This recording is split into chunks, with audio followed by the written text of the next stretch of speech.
Yo, yo, as promised, we are back. We are back. I am 5 beers deep and I'm ready for this one. Uh I know last night was a different night because we were getting into the bullshit, and I know the bullshit is more entertaining, but this right here is very important for everybody to see who is an avid 5150 listener watcher. Um, After last week's episode, Zoe uh decided to respond to everything that was happening because, of course, um, everyone was reaching out to him and trying to let him, let him know that they had his back, that they loved him and supported him. And I know it was very important for him to clear up not just any misconception that anybody had over the years, but more so just give a more detailed look into who he is as a person, and where he comes from and why he moves the way that he moves and why he is who he is today. Um, he's still the voice of reason to those who have common sense and to those who really fuck with Zoe. So that wasn't in jeopardy, even though that was something that was tested. Um, and I feel, thank you, Reggie Bone. Fuck with you, man. Share this if you can. Leave a like. Subscribe if you haven't. Hit the bell. And right now, I really just want to. This was important for me to do after last night because Zoe is a very important aspect, very important person to the culture when it comes to trying to evolve the mind of other people that look like us. And we have to appreciate that because there's not a lot of people that really, take that life. They take that on as something that they do for as a lifestyle. That's his lifestyle choice. He decides that he wants to do this for a living, and I gotta commend him for that because a lot of people do other shit and continue to poison the minds of the people that need to get out of traumas and get out of the same mentality that has been taught to them for decades, for centuries. And Zoe is just that type of person where, we need that voice of reason. And what happened last week was unfortunate. So without talking too much, I want to get right to the video because this video is 2 hours long. And I want my video to kind of, be around the same time length. I don't want to go too far through it because there's not much to really pause and say because Zoe said so much. And it's just really important, man. And I know a lot of people saw it already. You know what I'm saying? These reaction videos really just for the fans, you know what I'm saying? And just for us to come back and kind of deep dive into it and kind of pick apart, a few things and really kind of discuss, just discuss shit. So here we go. We're going to start right now. Let's go. I got a beer. If you got some weed, roll up, smoke some shit. Yo, yo. Zoe Willams is in the building.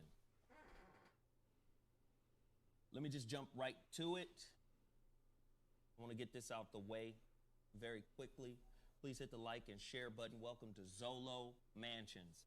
Zolo Appreciate y'all for tuning in. Offshoot of my Mansion show. I will be doing the Mansion show again. It's yes. That COVID protocols prevent us from gathering in the way that you guys are used to seeing us gather. A round table kind of environment where brothers are in. Appreciate you, Woot. Letting it go. Speaking the real. Speak that real, Zoe. Let's go. Zolo Mansions simply means that Zoe solo. Oftentimes, I am the moderator, the mediator.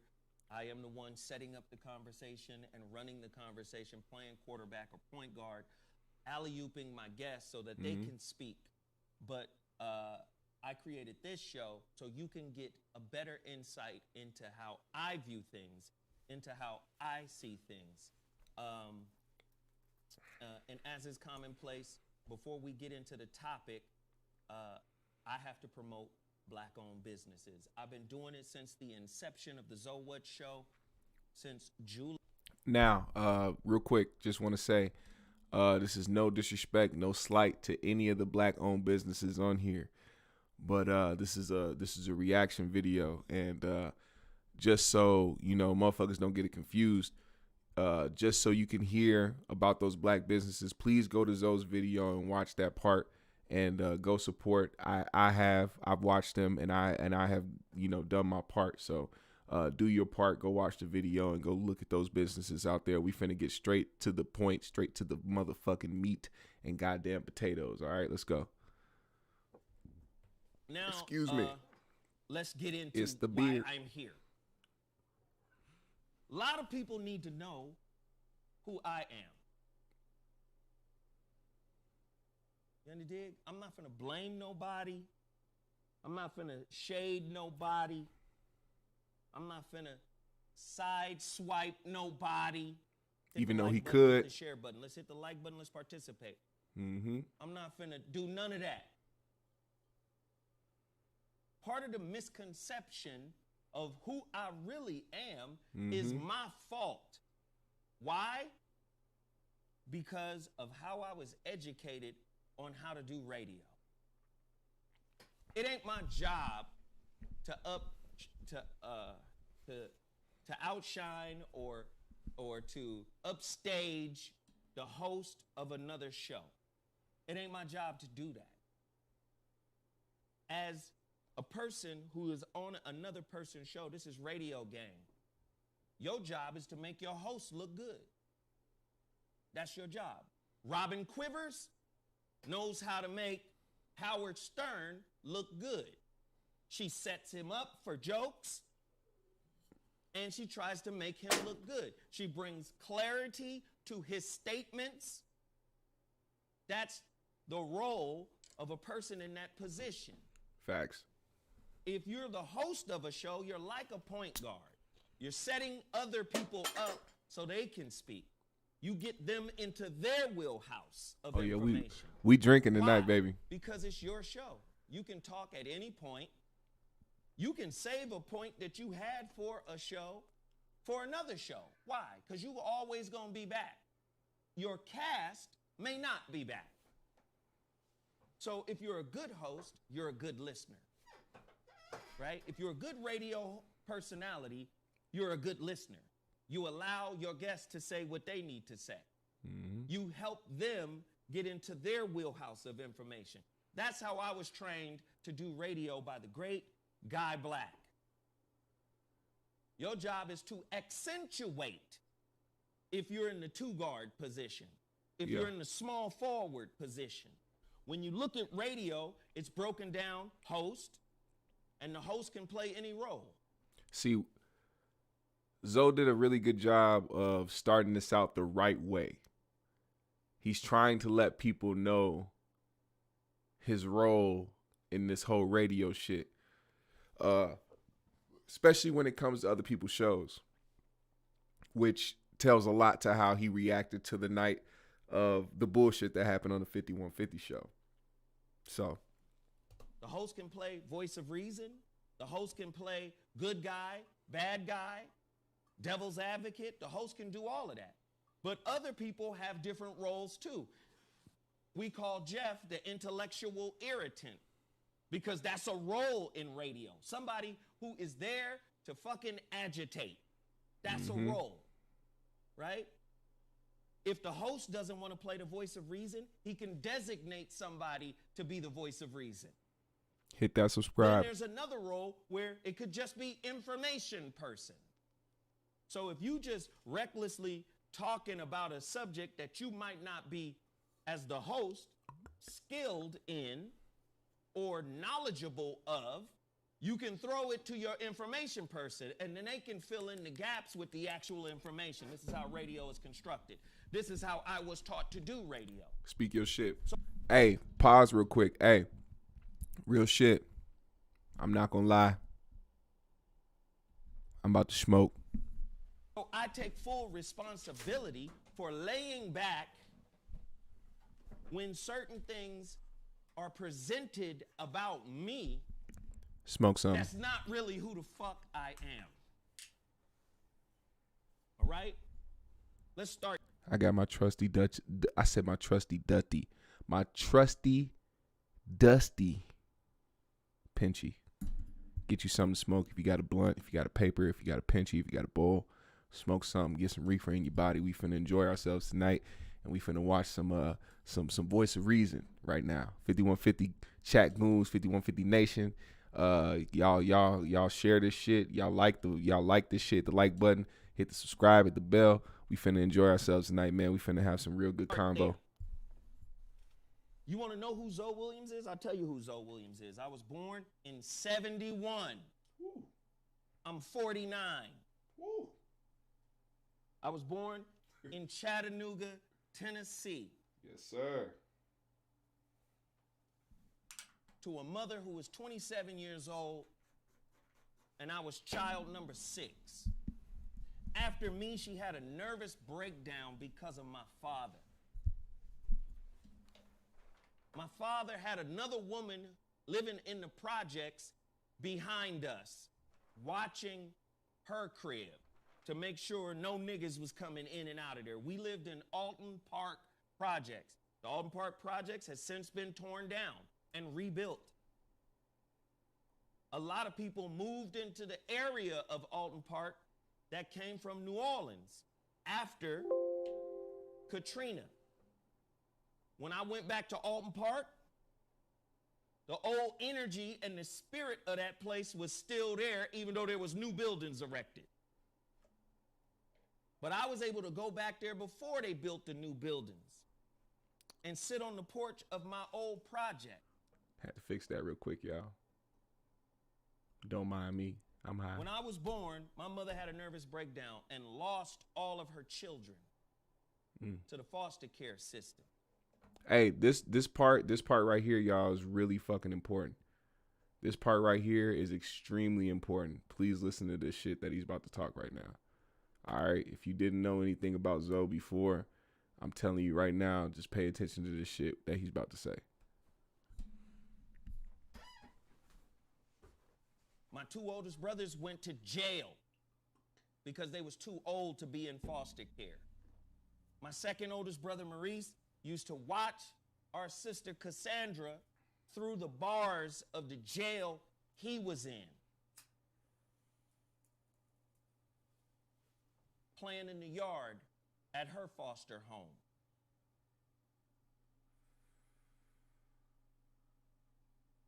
My second oldest sister went to live with her grandfather or her grandmother on her father's side. Facts, whoop. I was the last one to go to foster care. And you don't have to act hard to prove where you from. We saw that last week. A lot of people like to act hard because of where they're from. You don't have to act that way. That's a misconception within our community. You got to act hard just because of where you're from. Nah, build some intelligence. How about that? My brother, who was 10 months older than me, went to the Bynums, James and Mary Bynum. They lived in Chattanooga. They had, or my foster father, whom I respected a lot, had an upholstery company. Mary Bynum and James Bynum fell in love with me and my brother. My brother went before me. He was a toddler. He's only 10 months older than me, could barely speak, but was able to articulate to them, where is my brother? Where is my brother? They said, son, you don't have a brother. Yes, I do. Where is my brother? Now, mind you, he's a baby asking for me. They finally listened to him. You understand? and went back to the home or wherever I was kept, and I was in a basket next to the stove. I was a baby. They took me in. Me and my brother stayed with them until I was 5 years old. He was 6 years old. We were the fucking Fresh Prince in reverse. Because when we... Real shit.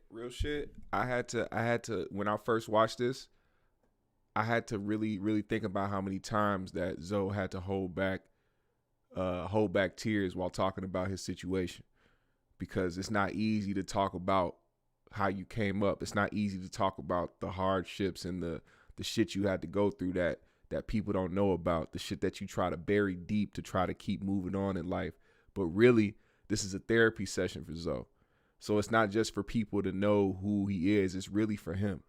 So really keep that in mind. When Zoe's talking, he's really doing this for him, and he's really trying to get a lot of these demons off of him and really just kind of just get a release, get this weight off of him. We lived with them. We lived in a house. We got haircuts every week. We went to fucking church every week. After church every week, we went to Baskin Robbins. I used to get shout out Baskin Robbins. What's that little ice cream? The green ice cream with the mint in it, with the mint chocolate chips in it. Is that what it is? Mint chocolate chips. I used to get that shit every Sunday after church. The little sandwich. You know what I dig? Christmas time, we used to pick our toys.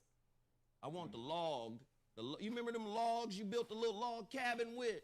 I want the logs. Get me the logs. And we thought those were our parents.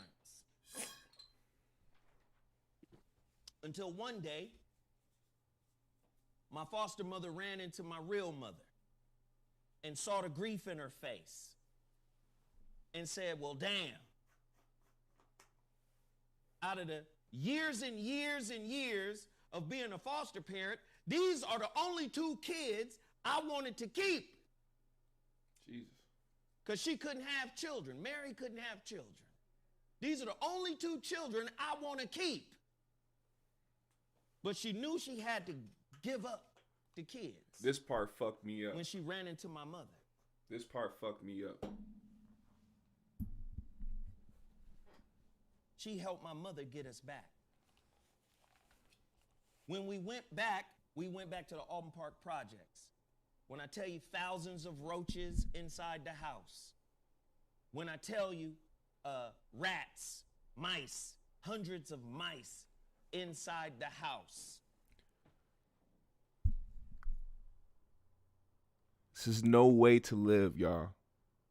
And I know a lot of people do not have the option to just have the shit that they want when they want it. And I know a lot of our people specifically, and I'm going to try not to even get emotional myself because just listening to that is fucked up. And a lot of people can relate to all that shit. The fact that they had to live in filth and had to live around rats, roaches, all types of shit crawling on them when they sleep. Fucking, bro, it's crazy. Like, and a lot of people are used to it, so it don't bother them like that because so many people go through it. Because it's easier to go through something when you know that so many other people go through it. But it's not the way to live, and a lot of our people grew up that way. You know what I'm saying? And that's and this is, trust me, ain't no slight, ain't no disrespect, man. Like, this has a lot to do with how it's deeper than that. It goes to our government, how they treated us, the unfair fucking opportunities that we've had. Like, we have been put in situations our whole life to be put up like this, and we come out of situations like that, and people become people like Zoe.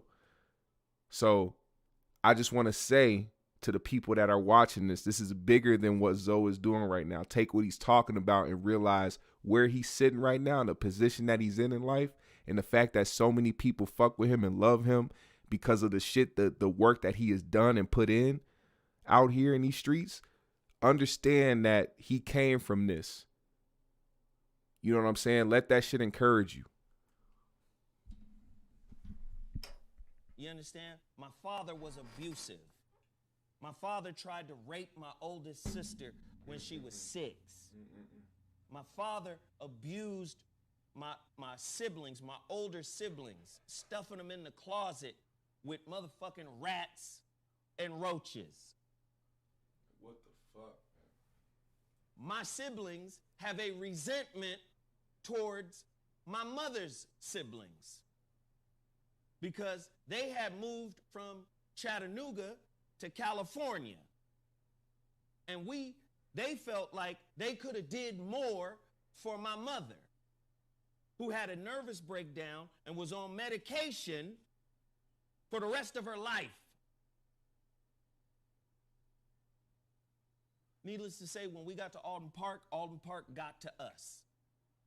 We had to change.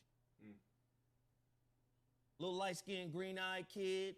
My brother's, the one that's 10 months older than me, he got amber color eyes, beautiful little motherfuckers running around the projects, look like meat. So my so many black brother, people have to adapt, bro. Maurice, who looks like Karl Malone, never lifted a motherfucking weight in his life. He was 16. He was the goddamn man of the house because his father was hooked on heroin and left my mother. So Maurice became daddy and big brother to all of us. Excuse me. Maurice said, yo, bro, y'all niggas got to fight now. Y'all got to learn how to fight. We went through a type of boot camp. Niggas learned how to travel the fucking projects through the sewers and on rooftop. You understand? This is my life here right now. Look at his in face. 79, Look at his face, man. You can see it in his face. This is very fucking hard for him to do, and that's also why he's talking aggressive. Understand, he's talking aggressive as well because it's hard for him to get this out, and he just wants to get it out, and that's the only way he can. This isn't. Don't take his tone for anything else but that. This is very difficult. I would love to see anybody else really just dive deep into their life in front of thousands of people. You know what I'm saying? And really put it out there. I mean, really talk about the people that are a part of your life, your blood. When he mentioned about what his dad was doing, like, do you know how many people relate to that story but haven't talked about it, can't talk about it, won't talk about it? This is real shit that he's doing right now, man. And you can't do nothing but respect it. And on top of that, yo, it's making Corey look even more crazy for what he did, which is really making me anticipate Tuesday's night shows, which is gonna make me think now it might be the apology tour I was talking about. How she did it. She got us the fuck up out of the projects. We finally moved to Altadena, 665 West Altadena Drive in Altadena, California, Southern California. When we got there, if you just joined, like I said, if you smoking, smoke something. If you a smoker, if you got a drink, drink something. Kick back, chill. We here. We gonna vibe out. 5150 Nation. Everybody in here, I appreciate y'all, man. Fuck with me. We all 6 of us, and of course, my oldest sister had a baby by then. We all 6 of us moved into a goddamn apartment with my oldest brother, Anthony. Apartment number 23.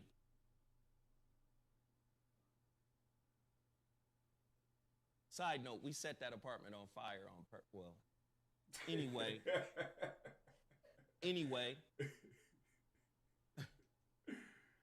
We lived there for a while. Then we moved to Pasadena.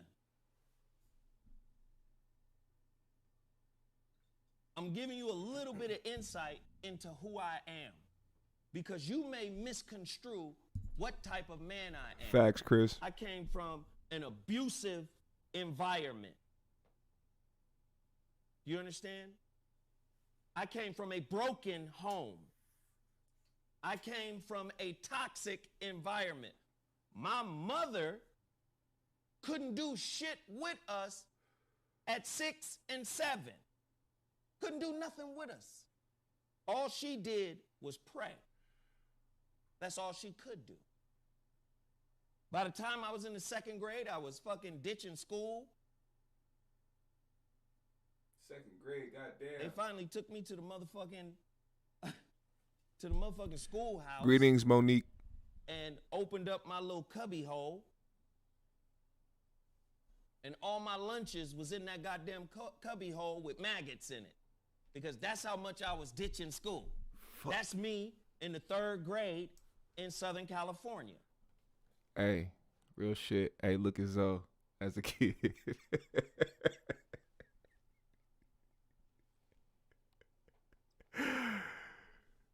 I bet.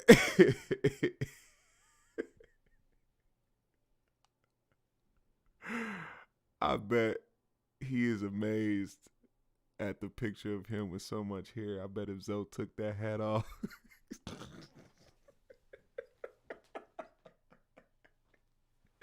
We love you, Zoe.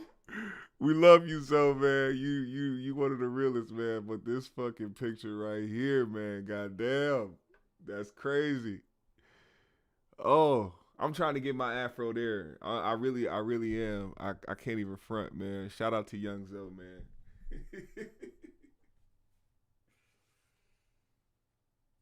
8 years old. Southern California. My uncle, who recently passed last year, Sam Walker, was an English teacher at that school. He was my English teacher. That's legit. I'm going to fast forward a little bit. I get to elementary a little bit. Because I got kicked out of the school that my uncle was at. My brother, 10 months older than me, he stayed at that school until he graduated from high school because it was an alternative school. It was one of those weirdo schools where motherfuckers could call the teachers by their first name. It was called Audubon on Altadena Drive. But you going in depth. I got into fight after fight after fight after fight. I got kicked out of that school. And then I went to Washington Elementary. I got kicked out of Washington Elementary. You understand? I got kicked out of Washington Elementary, went to Field Elementary, and got into several fights every day. You understand? By the time I was in junior high school, I was still dealing with anger. I had a wonderful 7th grade. I had a great 7th grade teacher, English teacher. Used to be a Denver Bronco by the name of Michael Harrison. This is the motherfucker who taught me how to snap and joke and bag on niggas. He allowed us to bag in class. Real nigga shit. But for some reason, in the 8th grade, something in my mind snapped. Hey, real quick, I just want to say, the fact that he remembers that, you know what I'm saying? Like, it really means something. I know everybody probably out there, like, a lot of people really didn't fuck with school. A lot of people hated going to school. I was one of those motherfuckers, but there was the few, like I'm literally a few, probably 2 teachers that really stuck out in my mind who was just real as fuck, man, and that I fucked with. And the teacher that he was talking about, like I had somebody like that. Like I had a white teacher in middle school named Mr. Remington, who every Friday, because he had because you know all the black kids had the same class, everybody was in the same quote unquote slow class, but it wasn't a slow class. They just put all the black kids in one class to make it segregated like it used to be. But that's another story for another day. Anyway, Mr. Remington, having a class full of mostly black kids on Friday, would play the music guessing game, and he'd play a bunch of old R&B and hip hop shit and have us guess the names and really put us on to some shit as young black kids. And you know what I'm saying? Not to like be like, yo, let's give this white man a pat on the back, but it's something that I really fucking remember and I really appreciate it, because he didn't have to do that. He could have been an asshole like the rest of the white teachers that we had. You know what I'm saying? But he really, you know what I'm saying, he kept in tune with who we were, you know what I'm saying? And he really fucked with us in that way. And it was more than just the music. Don't get me wrong. It wasn't just like, oh, a white dude played hip hop and R&B for black kids. Nah, like he was in tune. Like he really talked to us and he really tried to understand us and really wanted to, like, you know what I'm saying, work with us. So, you know what I'm saying, Zoe remembers shit like that, and I do too. And I know a lot of people remember shit like that from back in the day. Let's keep going. I don't know what it was. Maybe it was a change of schedule. This shit all came back to me recently because I have my son with me, and we were in the area of my junior high school. And I took my son to go work out, and I walked down the street to my junior high school and broke down in tears because of what I did at that school. I was the first kid in junior high to get sent to a high school truancy school, a truancy high school, because of what I did in the 8th grade on the first day of school. I was used to being at 6th grade gym, and second semester the shit turned into, in the 8th grade the shit turned into first period gym, and I don't know, it set me off. I don't know what happened. I blacked out, and the first person I saw, which was this white kid, I grabbed him by his neck and choked his ass out until snot started coming out of his nose. I let him go. He fell and hit his head on the linoleum. Shit clogged. They called the police.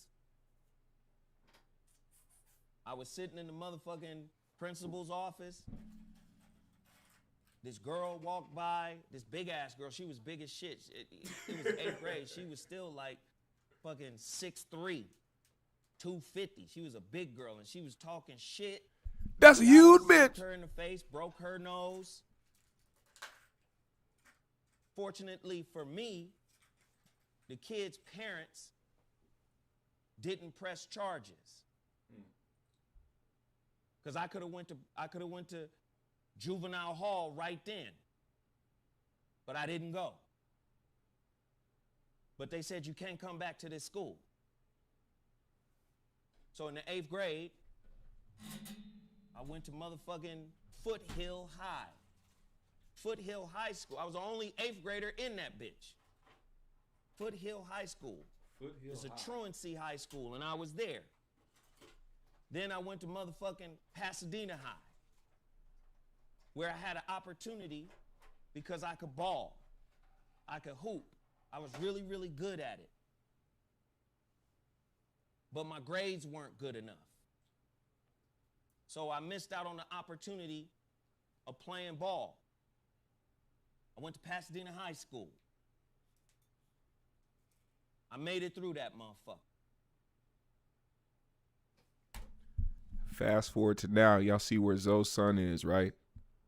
If y'all follow Zoe and y'all know where his son is at right now, what he just said, I know the fact that, you know, now you see why, because a lot of, you know what I'm saying, let's be real, a lot of kids grow up without their dad. A lot of kids grow up without their dad supporting them in certain ways. He is fully behind his son. He supports his son. He's been there for his son and really champions his son, and his son is a ball player. And you know what I'm saying, that shit is rooted deep, and that I've always commended him and always respected him for doing that as well, because, you know, we don't see that a lot, but Zoe makes sure that he makes it known that his son means a lot to him, and that his son's path in life when it comes to basketball is important to him. Then I went to Pasadena City College. Then I got in the motherfucking music industry early. At the end of the day, I was still dealing with a lot of motherfucking anger. Angry motherfucker. Because that's how I was raised, to fight. So if I'm raised to fight, I'm looking for fights. Oh yeah, his son cold as hell too. Discord. I'm looking for that. I want that. I want to express myself through violence. All my friends who grew up with me understand who I am. One of my best friends, he just had a birthday, January 12th, just turned 50. Shout out to my homeboy Truth. Truth. Y'all know, I call him Poet. He and I got into a fight in the 8th grade. I was whooping his ass and picked up a brick, about to smash him in the face until his mother drove by.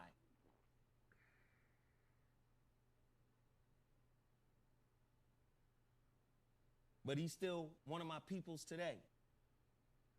My homeboy True Blue, right? My homeboy True Blue from Pasadena. Madcap had an album party. If y'all remember the 90s group Madcap, they were the first artists to be signed to Loud Records. They had a joint called The Whole Kit and Caboodle. I was on that album rapping under the name L-Dub. Dan, you talking about the volume? You say he's low or what? If the volume's low, let me know. I'll turn it up. Stand for last word. I'm not trying to come across as a gang. I was never in a gang. I'm not a gang member. I'm not trying to come across as no. I'm a gangbanger. I'm a gangbanger. I'm saying I'm a gangbanger. I came from a broken situation and had to grow up out of brokenness. And I'm trying to give you an example of my path that led me out of brokenness. Important right there. That's very important. Not only that phrase right there that's on the screen, but what he is talking about right now, that's very important. You know what I'm saying? Like, please pay attention to this, everybody. Please. And also everybody that joined in. Hit the subscribe, hit the like, hit the bell. Come back because, you know, Tuesday night. Y'all know what's happening Tuesday night. Whether we get a 5150 show or not, we going to be here. You know what I'm saying? So if we do get a 5150 show Tuesday night, I'm going to wait right after. I'm telling you, right when that show ends, I'm going to be right here. And we going to be live and we going to talk about it. We going to conversate and we going to motherfucking, we going to talk that shit. You know what I'm saying? So shout out to everybody here. Subscribe, hit the like, hit the bell. And trust me, it's going down on this motherfucking page, man. Let's get it. Smoke some too. Me and the homeboy True Blue were upset because y'all know the homie. His name is Coke Daniels. Coke Daniels is a movie director. He's doing a movie right now that's about to come out called Karen. Coke is very talented. Zoe has a the car. Leader of the group called Madcap. We had a crew in Pasadena that was 30, 40 niggas deep. And some of the niggas in that crew were gang members. But I wasn't a gang member. We had a meeting with Steve Rifkin at Loud Records for this whole big ass crew of niggas. And we had multiple groups.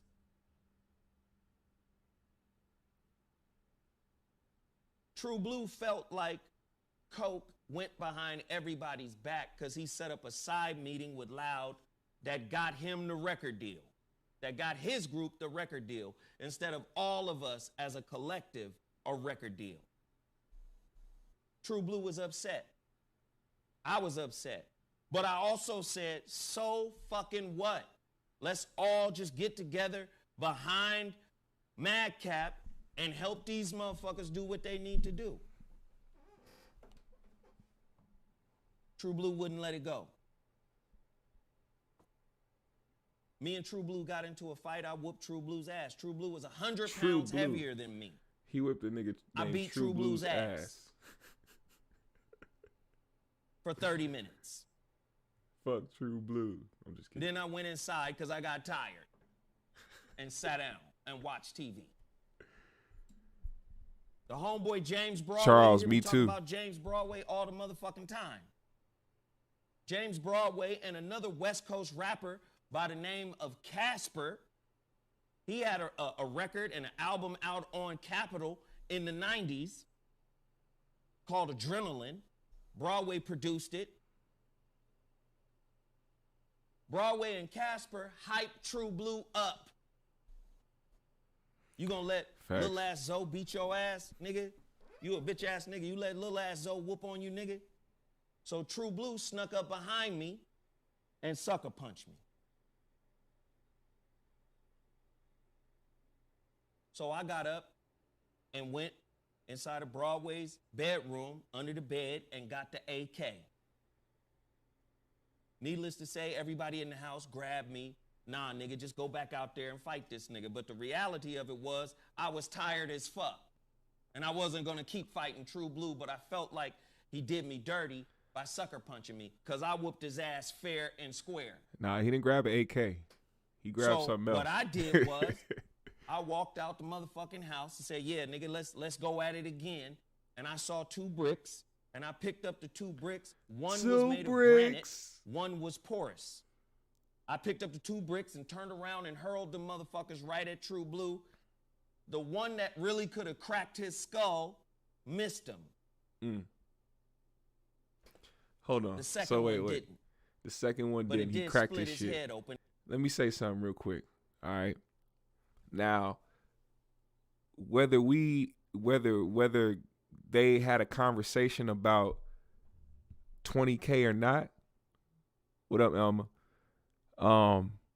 The fact that the conversation was talked about on live about the fact that Zoe has tried to, let Corey know, hey, when I do this, I got you, because just giving somebody a whole $20,000, whether you are a YouTube commenter or not, is not just something you just fucking, just, hey, here's 20,000 when you don't have like the biggest platform, or you don't have the big machine behind you, when you're doing this all yourself and have to continue to put money into yourself and your brand to continue to build, to make money, to continue to live. You know what I'm saying? That's why it's important that when you do watch his streams, and when you do watch his podcast and you see his Cash App, donate. If you fuck with Zoe and you really hear what he's talking about, and you really respect him, and you really respect what he's doing and how he's reaching the people the way that he is, because we all know that this isn't fake. We all know Zoe isn't being fake when he's talking about the shit that he talks about. He's a genuine person. So if you really fuck with that, go ahead and donate. Try to build the brand, because we all know that it's going to come back to something that's more positive, and it's going to reach more people to try to change the minds of certain people out there who need it. If somebody like Zoe came from the hood, he can talk to people from the hood because he relates, and he can talk to them in an intellectual way, so that motherfuckers can be like, yo, this man came from where I'm from, and he learned this, and he talks this way, and we understand. You know what I'm saying? Y'all got to understand this shit. You know what I'm saying? Hell yeah, GMS Nation. Let's go. 5150 Nation. I fuck with y'all, man. Shout out to everybody that's here. Once again, hit the like, hit the subscribe, hit the bell. We're going to be back here Tuesday night, right after the 5150 show, after we see the fuckery that might go down or might not go down. But let's keep going, man. Let's listen to this. Let's listen to the legend, the voice of reason. And then they had to rush his ass to the motherfucking hospital.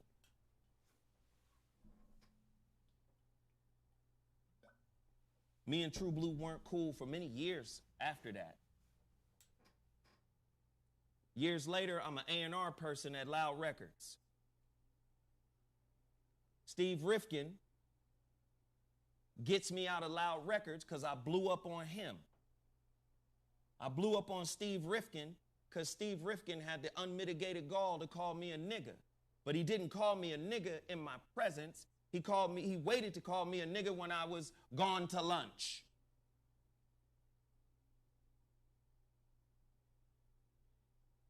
He was mad because Madcap's second album was about to come out, and Coke Daniels called me and asked me, when is our album going to be released? And I told him, in March. Steve Rifkin says, hey, nigga. Well, he didn't say, hey, nigga, to me. But Steve Rifkin, in the meeting, I'll get to that. Basically, I went to lunch. I come back to the office, everybody looking sideways. There's a message on my desk that says, Steve Rifkin wants to talk to you. But out of everybody in that motherfucking office, it was only... Yeah, 5150 Nation, just a disclaimer. I'm not finna respond to any of the people in here hating on what's going on right now, or hating on Zoe or any type of shit like that. Y'all can do that shit yourselves, because I know y'all motherfuckers handle shit anyway. So I'm not finna respond to that shit. I see it. You know what I'm saying? I see it, but I'm not finna respond to it, because Zoe is a solid nigga, and anybody that has any foul shit to say is just, they got a problem with themselves, just like we saw last week on Tuesday. You know what I'm saying? Keep that in mind. The motherfuckers that got some negative shit to say about Zoe or anything about his business or his money or anything like that, they got a problem with themselves. Keep that in mind. Let's keep going. Only one sister, I think her name was either Tasha or Mona Lisa. Mona Lisa is a legendary DJ out here in LA. One of them came to me and said, yo, Steve Rifkin just called you a nigga. I said, oh, really? This is 22, 23-year-old Zoe. Oh, really? Okay. So I go to the motherfucker office. His assistant, Lisa Duvernay, is right there. This is before she's Lisa Duvernay, married to the homeboy Fade Duvernay. I kicked the motherfucking door in to Steve Rifkin's office. And I told him, I will drag your bitch ass out here in front of all these niggas who scared to talk about it. Nigga, you think you can call me a nigga? I will beat your ass for the $200 every 2 weeks that you paying me, nigga. Steve Rifkin was scared. And from that point, Steve Rifkin got with my homeboy from Grape Street. His name is Black. Black is a Crip. And that's how Black got into the game, really. He became the unspoken muscle at the office at Loud Records. You understand? And Rifkin was working his ass off to get me the fuck out of there. So he hooked me up with Freddie DeMann at Maverick Records. I had a 20-minute meeting with Freddie DeMann. I came out of that meeting as the senior VP of Black Music A&R. Rifkin didn't give a fuck. He was just happy to get me out of that office because he knew I can't pull fuck shit with Zoe. Facts.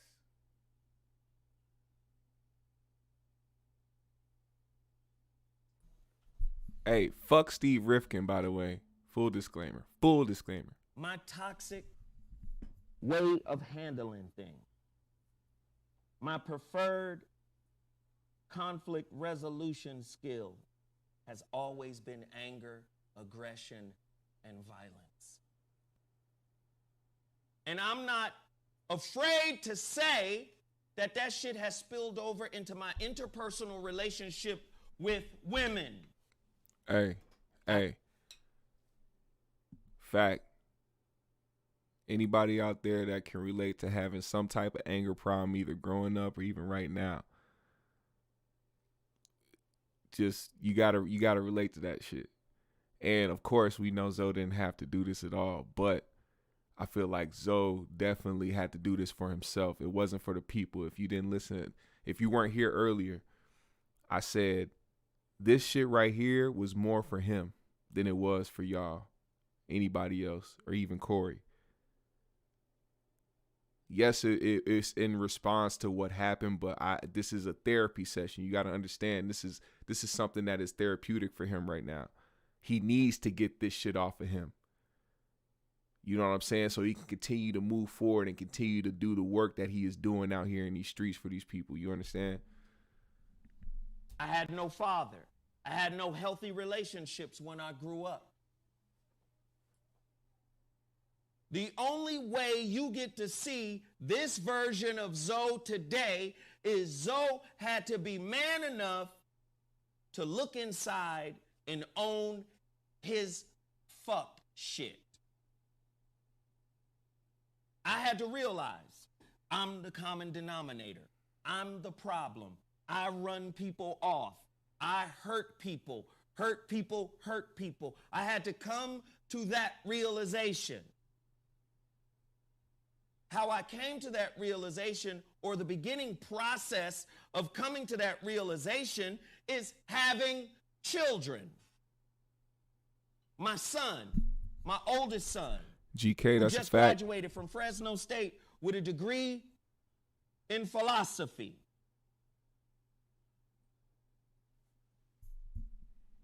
That's another 3 fact. years after him, Jay-Z love. my daughter, my only daughter, who's at LMU studying theater. 2 years after her, my youngest son, Naeem. Another And fact, I had Dollar. beef with both their mothers. Beautiful chocolate sisters that produced beautiful chocolate babies. Shout out to the queens. High regard. Hold them at high regard. My Always. relationship with my youngest son's mother is still not cool. We don't talk. But me and my youngest son do.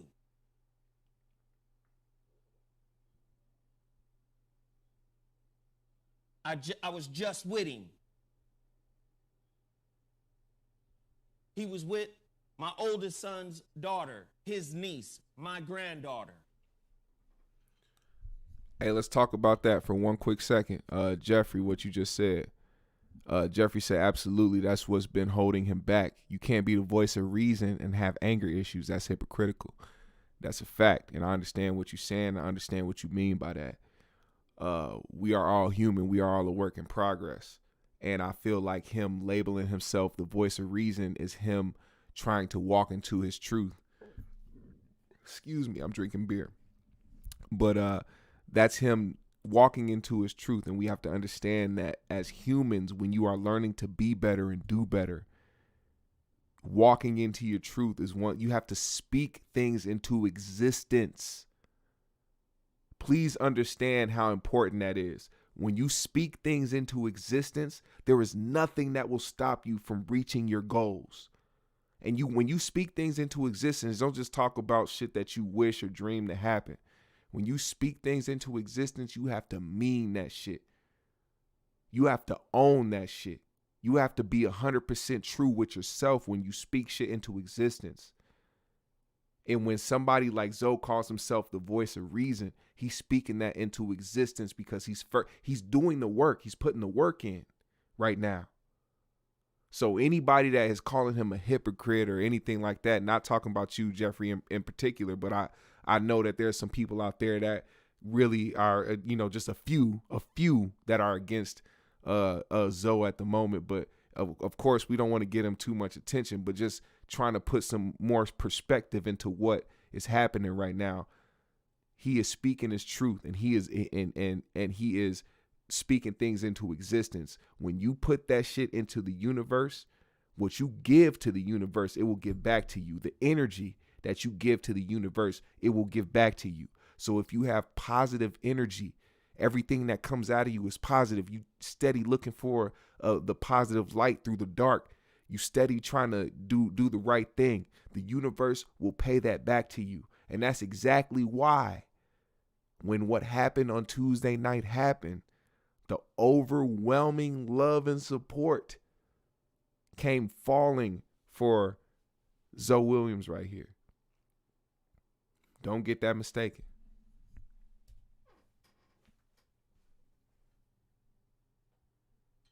You understand? My relationship with my daughter is what exposed the toxicity that I had towards women. I can't treat my daughter the way I treated her mother.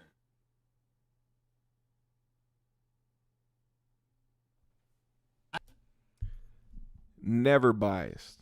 Let's get that out the way real quick. Never biased. I was introduced to Zoe through Corey. I have been a Corey fan. Matter of fact, the video I posted last night, I made it very clear that I am a fucking Corey Holcomb fan. And I am still a Corey Holcomb fan. And he is still one of the greatest comedians alive. He is in my top fucking 10. Do not get it fucking mistaken. Anybody in here right now, I'm telling you right now, anybody from 5150 on out, I am a fucking Corey Holcomb fan, okay?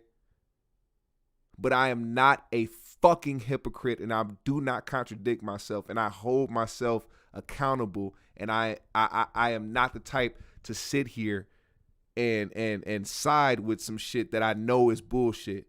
Corey is going through some shit, obviously, that we don't know about, which is why we have seen him turn on certain people.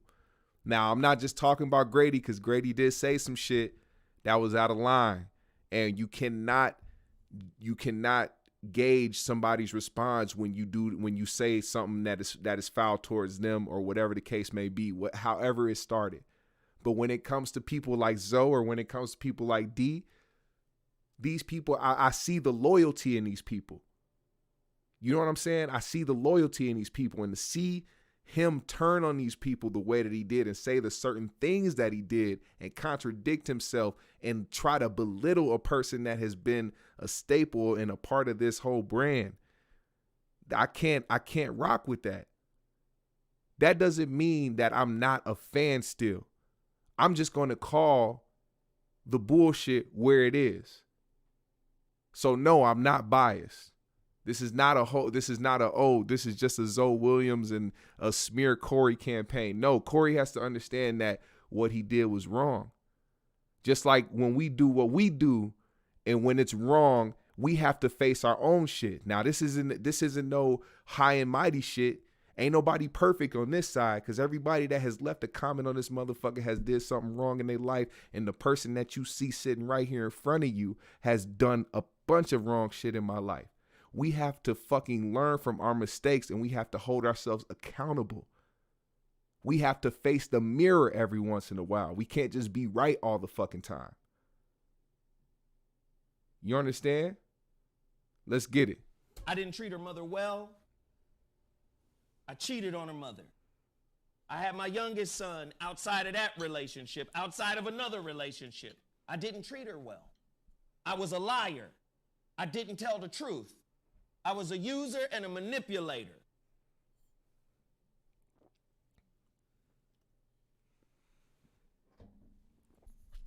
Hey, real shit though. I'm 6 beers in. I got to take a piss. Listen to Zoe. I'll be right back. As my daughter began to grow up, she started to behave like my own personal shaman. She started to reflect back to me, what the fuck is wrong with me?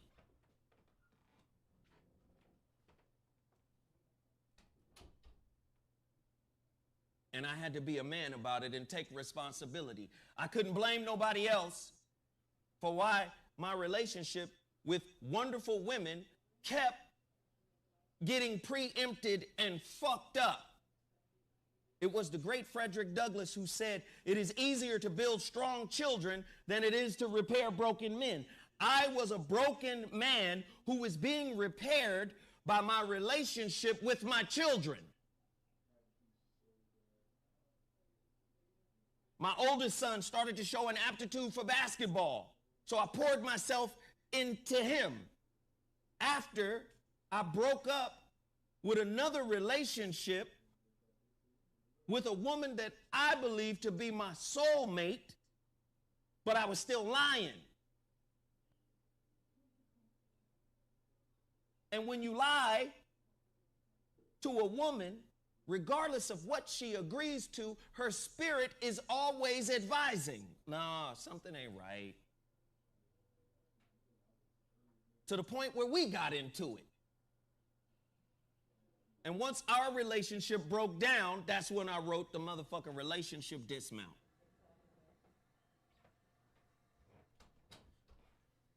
And I poured myself into my son's basketball. Motherfucker fucked around and got 20, 30, 40 goddamn scholarships. He was that good. He is that good.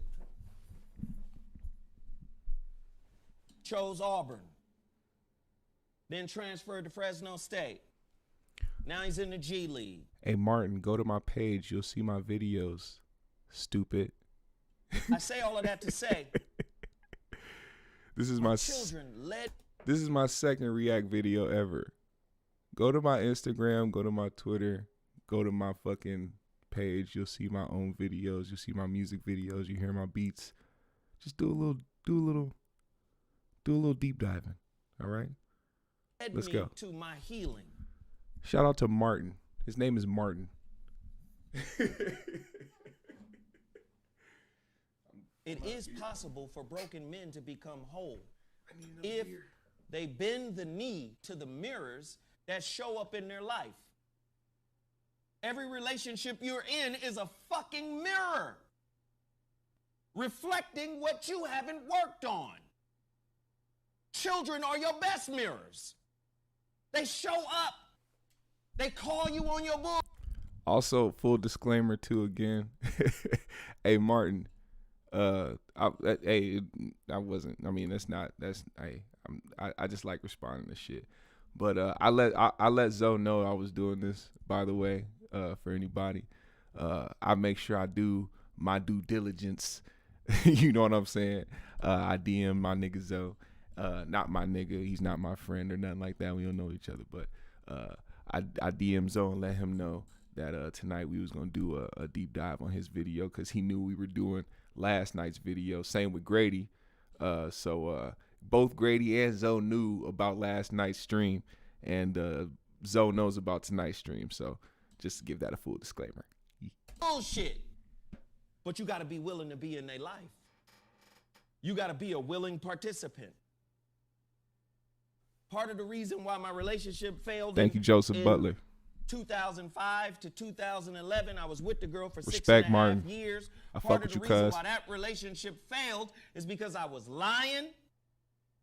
And I was lying because I told myself, I made the excuse. Duh. Stupid. You can't be the kind of daddy your daddy was. He wasn't there. And I was too afraid to say, hey, I'm still over here dealing with this, and I want to integrate you into it. I was lying. And her intuition picked up on it, and she couldn't tolerate it, and she was way younger than me, so she hadn't grown up enough to be able to talk to me and work with me, and I was still young and stupid too. So the shit crashed and burned. But for a good purpose, because when it crashed and burned, I took fucking responsibility for the crash and the burn. It wasn't on her, it was on me. I was the elder statesman in that relationship. I had to take fucking responsibility.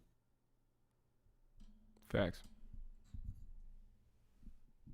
And that responsibility led me down the path that says, whatever is a weakness in me that is reflected to me by my children, I will teach them about that seed in them. He almost shattered his phone. My son got the anger shit too. It's passed down. He saw me be angry towards his mother. So he got it. Do you understand? That's bad. The fruit don't fall that far from the tree.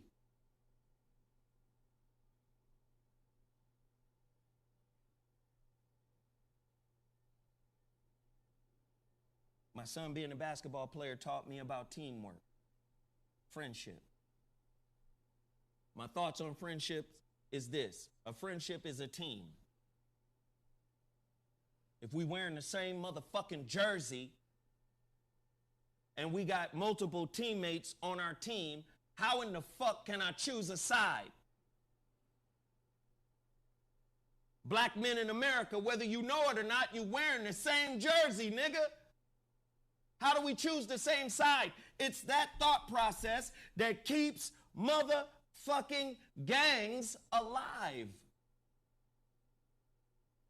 There's another side. There's a villain over there. There's a nigga that you can't trust. See, black men are very quick to call out the toxicity in black women that they've inherited from this society, but niggas don't want to talk about the toxicity in black men. In themselves. The paranoia. More money, more problems. The hierarchy, the fear.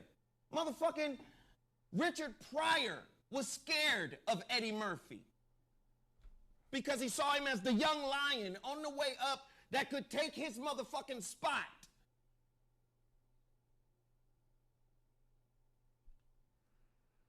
You understand? Tell me that's not happening in the hood every day. Hey, people aren't picking sides. It's just they knew one side was wrong and one side didn't deserve what was happening. And yeah, man, this is a different situation. It wasn't the type of situation where they just kind of like started going at it and Zoe just started picking at him. You know, Zoe asked him a simple question about the Grady situation, and it turned into a Corey versus Zoe situation, and it wasn't right in the moment. And like I said, anybody that's speculating and saying whatever they have to say about the situation, whether you whether you agree with Corey or whether you agree with Zoe,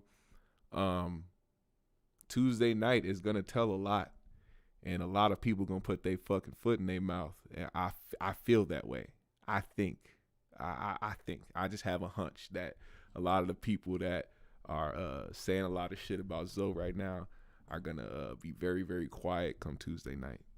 But yeah, maybe I'm wrong. We'll see, because I'm gonna go live right after that fucking 5150 show. For those who just joined in and don't know, hit the subscribe, hit the like button, hit the bell. Tuesday night after the 5150 show, we will be live to talk about that shit as well. We don't know how to be on the same team.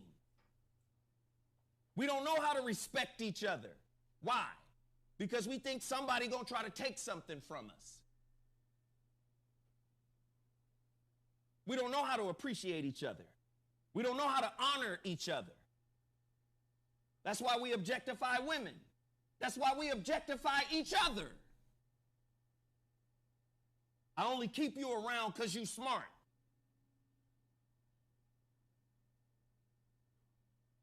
That's an objectification.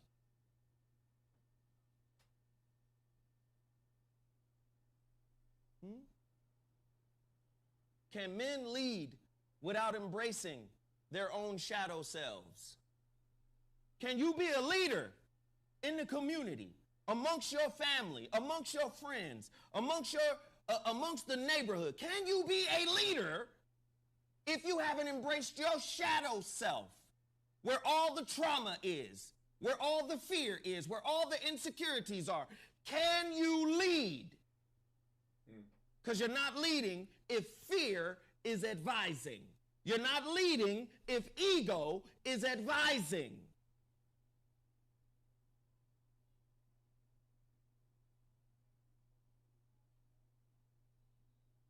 It was my children who taught me that relationship is a mirror. It was my children who taught me that partnership is delegation. I used to have my fucking kid, my oldest son, with me on the basketball court when I was still hooping. This Holly weird motherfucker on the basketball court. Every time I got into a fight, I told y'all this before, I would bring my son and I would ask him, did I handle that right? Nah, Dad, you lost your cool. You could have did that differently, Dad. I said, what should I do? My son is 13 years old. I said, what should I do, man? I said, apologize to everybody. Hey, Martin Leon, I got one thing to say to that, to what you just said. It did seem like a lot of people were scared. Thank you. Hey, I got another beer.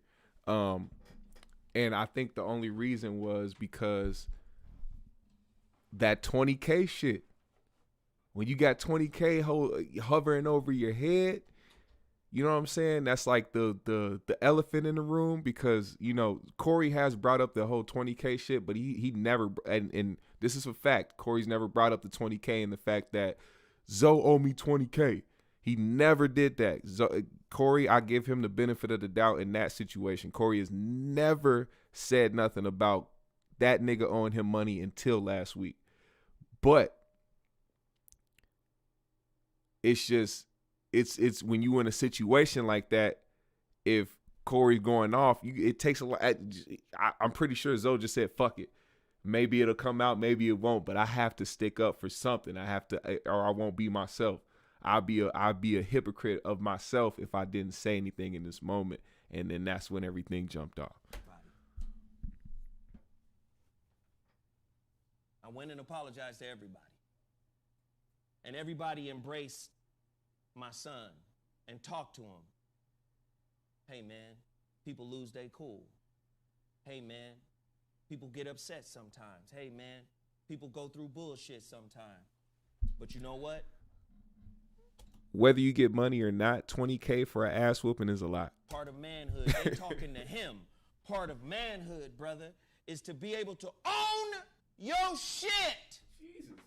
When you wrong, own it. It belongs to you. My new book talks about it. Claim over blame. We have a blame-shifting society. Everything is mindset. Do you have a victimhood mindset? Do you have a winner mindset?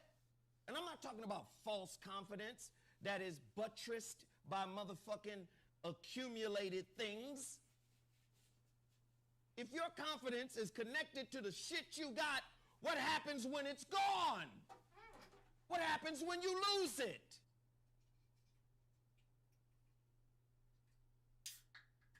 If you are defined by what you have accumulated, what happens when you lose what you've accumulated? Your confidence is gone? Confidence is internal. It's not something that needs a fucking PR person. Either you have it or you don't. Confidence is not about beating your chest. Confidence is not about expressing that you're confident. Confidence is what the fuck it is. We can't build a community because we've been taught to be suspicious and uber cautious of everybody. Yes, there's some motherfuckers out there you should be cautious of. Mm-hmm. But you gotta know you damaged as fuck if you cannot see when somebody doesn't pose a threat to you.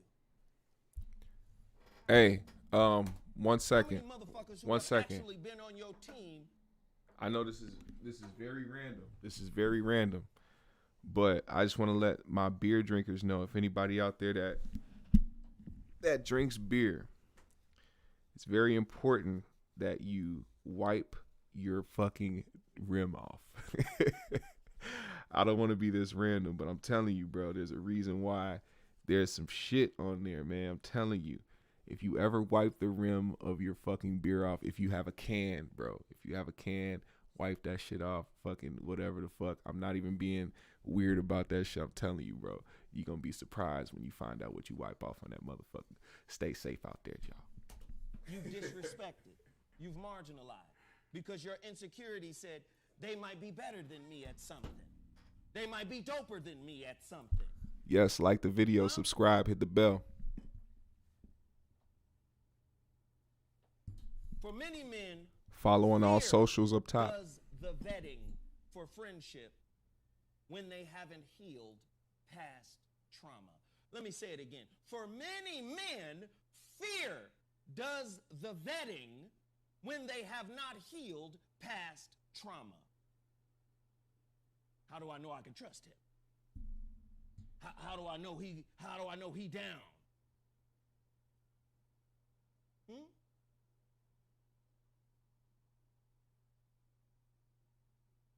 A healthy man is not intimidated by another healthy man. Or a toxic man, for that matter. Facts.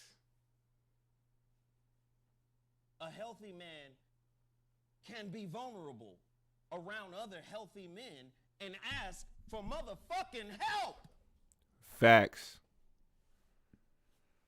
It don't make you a man just because you ask for help, or if you ask for guidance, or if you don't know some shit and you need to know about some shit. A lot of people let their egos get in the way of their progress. Let me say that again. A lot of people let their ego get in the way of their progress. We all know you're a man. But you need the tools to get where you need to get to in life. You aren't just born with the knowledge of knowing everything. And I think that's the point, just a specific point right there. A healthy man is not afraid to treat people equally and respectfully. A healthy man is not afraid to listen without judgment. A healthy man values women. What is healthy if it ain't balance? And what is a man without a woman? It's balance, family.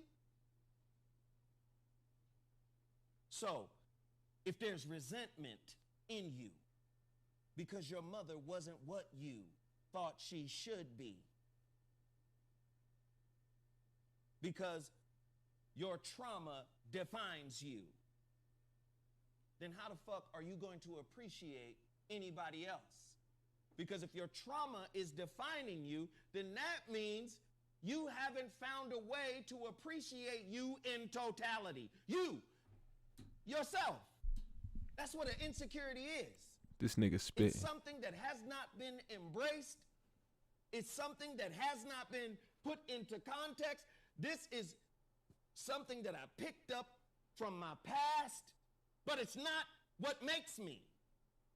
That's how you overcome trauma. You embrace it.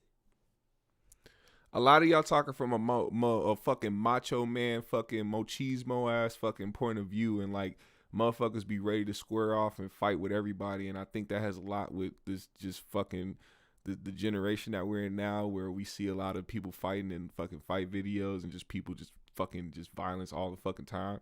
But anybody with common sense knows, like, if you getting into it with your homeboy or somebody that you are real close with, you know what I'm saying? Like, you would try to find every other reason not to want to actually put hands on them. Like, I remember a time, like, I tried not to put hands on my home. I knew this motherfucker since like the 6th grade, and like I had to put this nigga in a wall one time. Like, this motherfucker was really in the wall. Like, his back was in the wall, his legs was hanging, dangling down, because like I couldn't hold my aggression in. Like, and I didn't want to get to that point. I tried every fucking, I tried everything I could. I didn't want to punch him, so I just picked him up and I put this nigga through a wall. You know what I'm saying? Shout out my nigga T-Hine. He's a little Russian white nigga.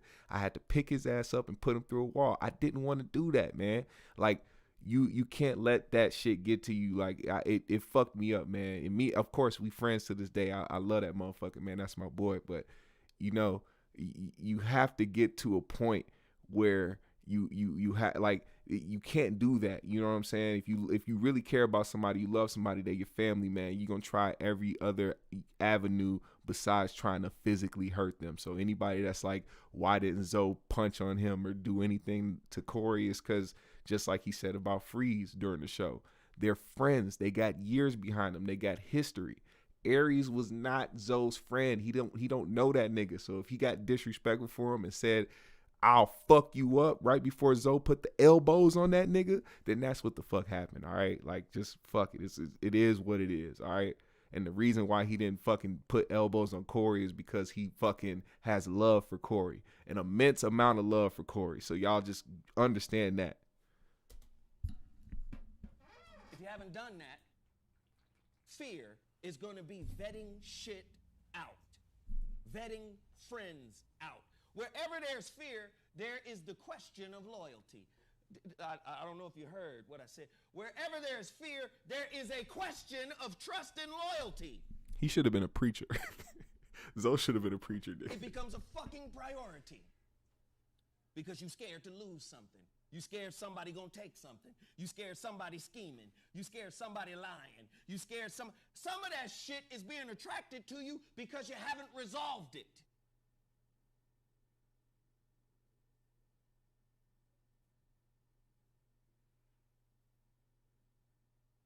Biggie said it, more money, more problems.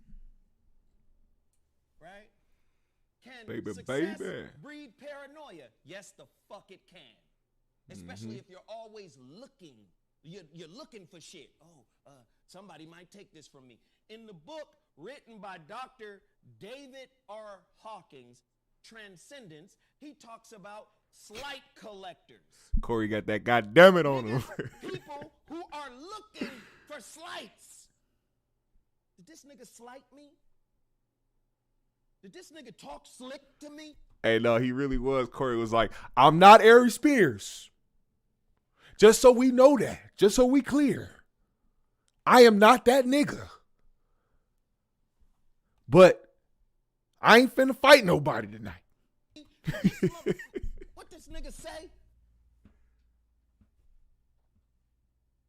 Slight collectors. Collecting slights. Because that's what you're looking for. The Bible says it. As a man thinketh, so is he. Buddha. Right? All this world is made of mind. Right? Robert Anton Wilson said it. Whatever the thinker thinks, the prover will prove. Do you understand? If you want to be a man, listen to me. Listen. Is the volume better? Is the volume better? Let me know. If you want to be a real man, you have to become a conqueror of self, a conqueror of your trauma, a conqueror of your hurt. If you are a work in progress, that means the foundation you stand on is mutable. Is that better? Some people think standing on shit is the end all, begin all. This is your perception. But truth is subjective. The ultimate truth is not. And most people are not conscious enough to say they got the ultimate truth. What they have is a perspective. And many times your perspective is built on unhealed trauma. Is that better? Let's go. Shout out to y'all, man. Thank y'all. That's why I need y'all, man. That's why I fuck with y'all. Thank y'all, man. As a man, bring a tear to my eye. Does standing on a principle or standard make you solid or inflexible? And when do you know you're becoming inflexible? Also, hey, hold on 1 second. To anybody out there that's smoking or that is a smoker and participates in cannabis activity, roll something, pack something, smoke something, relax. This ain't about no negative energy. This ain't about no other shit. We just going through this shit and having a conversation, man. So smoke some shit, relax, give your opinion, but you know what I'm saying, leave all that negative shit somewhere else. You know what I'm saying? Let's partake in spreading these positive vibes. You know what I'm saying? I know this is kind of intense because this nigga voice is just really really hitting right now, but we here to relax, man. This is GMS, it's Green Mind State, man. This is all positivity, but we gonna get this shit off. We gonna get this shit off. Please believe me. See, a real leader has to have flexibility. Huh? A real leader has to know this is the limit of my capability, and to be an effective leader, I must delegate without fear. See, you can't really delegate if you're scared, if you're worried about loyalty. See, Tony Robbins already told you, the people around you are a reflection of you. And if you scared, right? If you scared, then you must have people around you that are fearful too, in some aspect. As a man, does standing on a principle or standard make you solid or inflexible? Bruce Lee said, be water, my friend. You pour water into a cup, it becomes the cup. You pour water into a vase, it becomes the vase. Do you understand? So it's Muslim. Flexibility is key to growth. If you're the same person you are today that you were 4 years ago, what makes you a great leader? What makes you somebody worthy to be listened to? Watch out, Farrakhan. I'm just kidding. I am just kidding. Farrakhan is almighty. He's the greatest. I'm going to ask you again, what is the face of manhood that's been raised by a single mother with limited resources? Typically, it's the face of a man who aggrandizes his masculinity, who aggrandizes his machismo,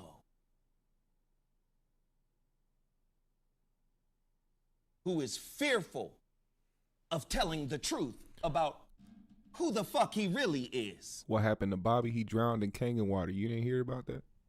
That is the face of most boys in America who have been raised by single mothers. That means that's damn near 70% of the men you meet.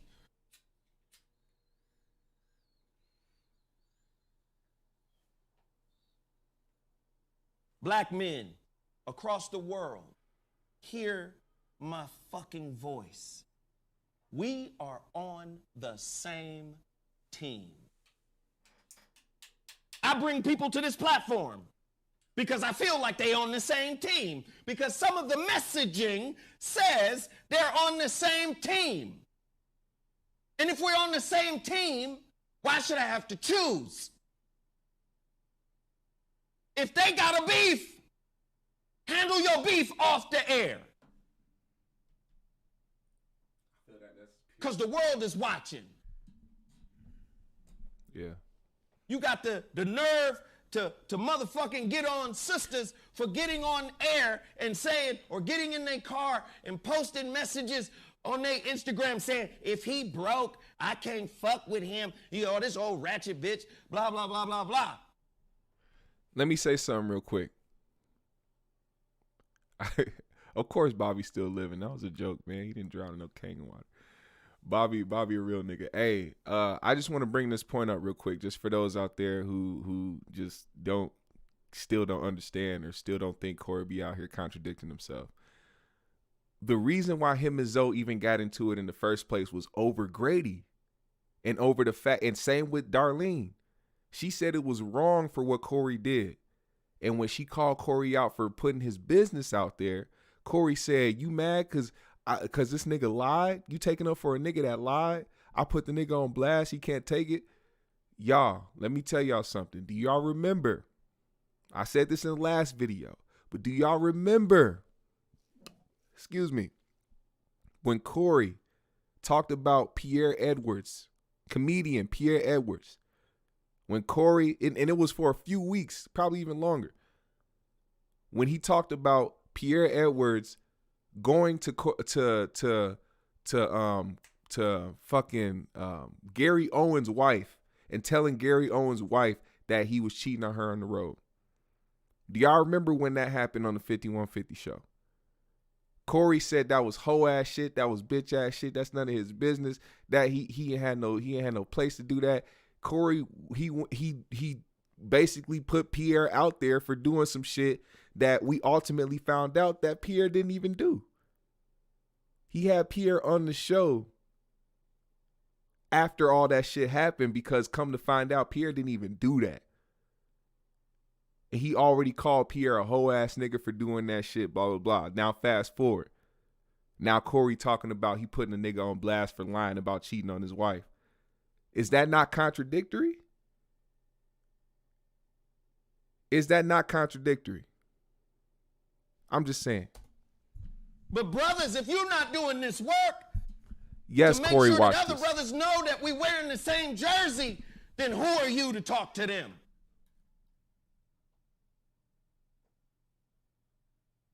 They lost because you lost. They broken because you broken. They're passive-aggressive prostitutes because you're a passive-aggressive John. If I accumulate, if I get things, if I get bread, if I get money, then I have control over her. It's Sunday. Corey definitely watched this, probably twice.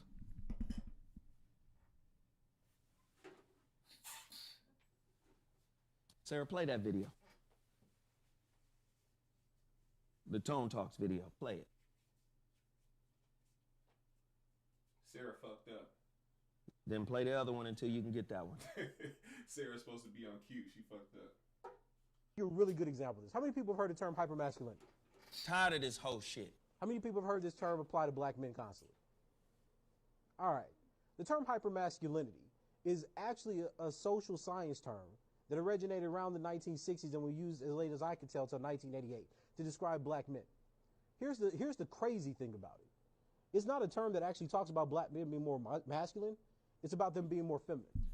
The argument was, if black men didn't have male role models in their homes, right? No, correction. The cheating shit was Corey accusing Pierre of telling Gary Owens' wife that Gary Owens was cheating. And Corey said that was whole ass shit. He said he did some bitch ass nigga shit. All right, let's get the facts out there. You can go back and watch that shit. All right. Right, because remember, all black men abandoned their children back then. This is the Monahan type stuff. Women were the heads of household. If you had a son, the son imitates the head of household. So when a black son imitates a mother, he takes on female characteristics. They call it a female personality disorder. The effect of the female personality disorder is that the black man becomes more deviant. He likes 5150 niggas, y'all niggas so fucking funny, man. Y'all don't take shit seriously at all. So he actually then starts to reject everything feminine. And by rejecting everything feminine, good that's how vibes he though. becomes hypermasculine. This is how this stuff developed. But how many of us knew that history? So what we do is this is what I'm saying. So we constantly deploy terms, especially on black male bodies, right? Because this is the history of how gender is formulated. In a patriarchal ethno-nationalist society, they're interested in the male subject. Because the male subject could have sex with the female subject and you mess up all your pretty Anglo-Saxonism. So everything is about policing that, right? Women are exploited for labor, for bodies, for generating middle classes. So when you look at Jamaica, you rape black women, what do? You create a middle class of people, mulattoes, that could do your dirty work and govern over the rest. See, our bodies are exploited in different ways. Our sex makes us vulnerable in different ways. But we know none of this, so then we come in and we start talking about the ideas of patriarchy. Black men were literally excluded from the patriarchal class in this country until the 70s. There is not a record in 100 years of anyone referring to black men as patriarchs, because the idea was that they were lesser men and feminine. This is what they said in 19th century ethnology. This is what they said in the 20th century. This is what they said in the 1980s. You go ahead, Milk Dud. Brothers, you can't say you're a good man if you got kids and you're not a good father. You can't say you're a good man if you don't allow your children to teach you something about you. The only way they can teach you something about you is if you participate with them. Mm-hmm. Jay-Z said the same thing in the 444 album. I don't give a fuck how much money you got. You're not worth more than a man who has poured into the spirit of his children all that is meaningful and purposeful. My son and daughter just got their Ishefa, their hand of Ifa. And the Babalao was sitting there talking to them or talking to my son. They were having a discussion. And usually in this discussion, I'm the one talking. Mm-hmm. But they were talking about relationships 2 days and the toxicity in relationships. And my son began to talk. And as my son began to talk, they all looked at me smiling because he was dropping bombs. They said, oh, go ahead and gloat. Yes, that's your son. The fruit don't fall far from the tree. That don't mean he perfect. That don't mean he got a grasp of every fucking understanding. No, but I've set him on the path. Yo, I want to make something else clear. Motherfuckers, I keep bringing up 20K and this nigga owing 20K. Please understand. Go back to that video and watch that video. And tell me how concerned Corey was about Zoe putting hands on Aries. And then, not just that, but watch the videos after that, the episodes after that, and tell me how concerned Corey was and how much against what happened Corey was. Because if y'all are real 5150 fans and really paid attention and watched every episode every motherfucking week, you would know that Corey gave every fucking reason why Aries deserved that ass whooping. And just to support the fuckery that he was on last Tuesday, he, for the first time ever, said that what Zoe did was hoe shit. Now, if I'm lying, I can strike me dead right now, Jesus. Corey, and on top of that, even more contradictory, one of the reasons Corey said that Aries deserved it was because he called Darlene a bitch. But when Corey and Darlene was going back and forth last week on Tuesday, Corey kind of in it, like, just side kind of called her a bitch without calling her a bitch. If you go back and watch that shit. But let's keep going. I've set him on the path of accountability. I've set him on the path of respectability. Son, don't duplicate what you saw me do to your mama. Don't do that. Son, when you saw me communicating to your mother as a child. That's a fact. DJ, I don't know what DJ Catercore, whatever he said. I look at it like you took up for the brand. Zoe definitely put them elbows down for the brand. All right, so anybody that think it's hoe shit or think that he could have whatever, nah. Zoe put those elbows on Aries for the brand, for 5150. He disrespected the entire fucking brand, and Zoe put the elbows on him for it. It ultimately cost $20K, but Zoe put the elbows on him for the brand. Remember that. I was an infant in my communication. Don't mimic that. It's in you, and it's going to want to express itself, but you see it coming. Read this book. Read this book. Do you understand? My daughter can pull me and say, Dad, that ain't the way to do it. Dad, that ain't the way to do it. Okay. Yo, Martin, chill, B. Martin, chill. All right. I told you I've been drinking, fam, and we trying to deep dive into this shit. This motherfucker is hitting these jokes so hard right now, bro. Pause. This motherfucker said, hold up, y'all. He said he thought Zoe was finna take his hat off and a team of swordfish was finna attack Corey. Yo, fam, chill, B. Watch the video, man. Watch the video. Did I miss? Where am I off? Yo. You can't disrespect like that. You can't disrespect like that, Dad. That's disrespectful. Watch how you say this, Dad. You think they're your children and you own them? You think your word is bond? But no, as they grow up, you think they don't see your fuckery? You think they don't see your bullshit? Yes, they do. And guess what? This is where you get a fracture. Toxic parenting, right? This is where you get a fracture in the relationship. This is where holding a parent in contempt comes in. My father or my mother isn't good for my soul, isn't good for my spirit. I've got to love them from afar. You love your parents from afar because they don't want to own the toxicity that they planted in the child. So once the child starts to see this toxicity within themselves and say, do you know most therapists have been through some motherfucking trauma? And that is the impetus for why they become therapists, because they want to heal themselves. Most therapists have to do motherfucking 5,000 hours of therapy.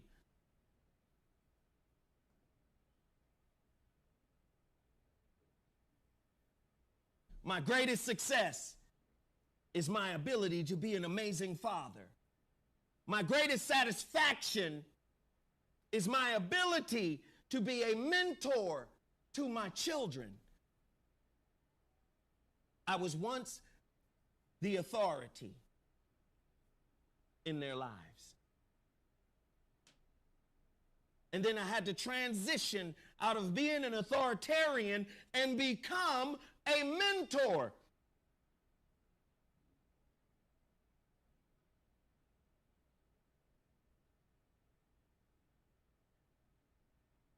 My son went to Auburn.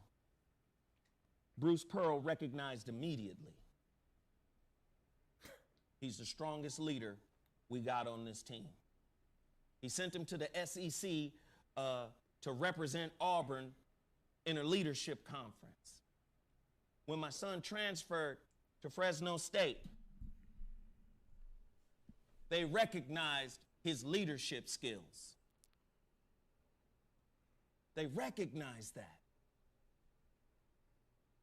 Oftentimes, when you have a young leader, it intimidates white authority. Bruce Pearl told my son and me, he said, Zoe, your son is the strongest leader we have on this team. However, I am fearful that he will lead the team in a different direction than I want to go. And I said, Bruce, does he drink? Bruce. No. Bruce, does he smoke? No.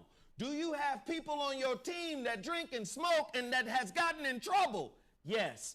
I said, if anything, he gonna lead them away from that. But what he was saying was a bit bigger. He was basically saying, your son has more influence than I do.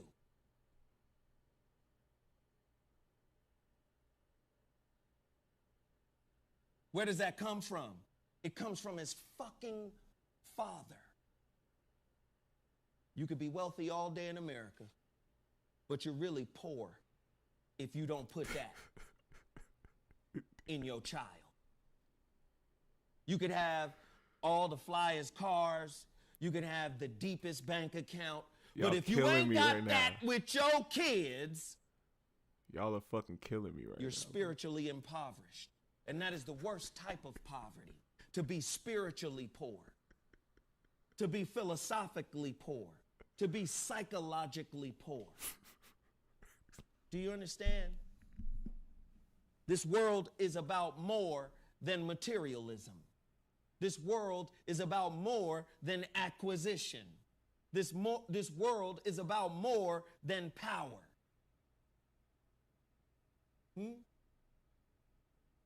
Let's talk about contradictions. If everybody is a work in progress, then everybody must be prone to contradictions.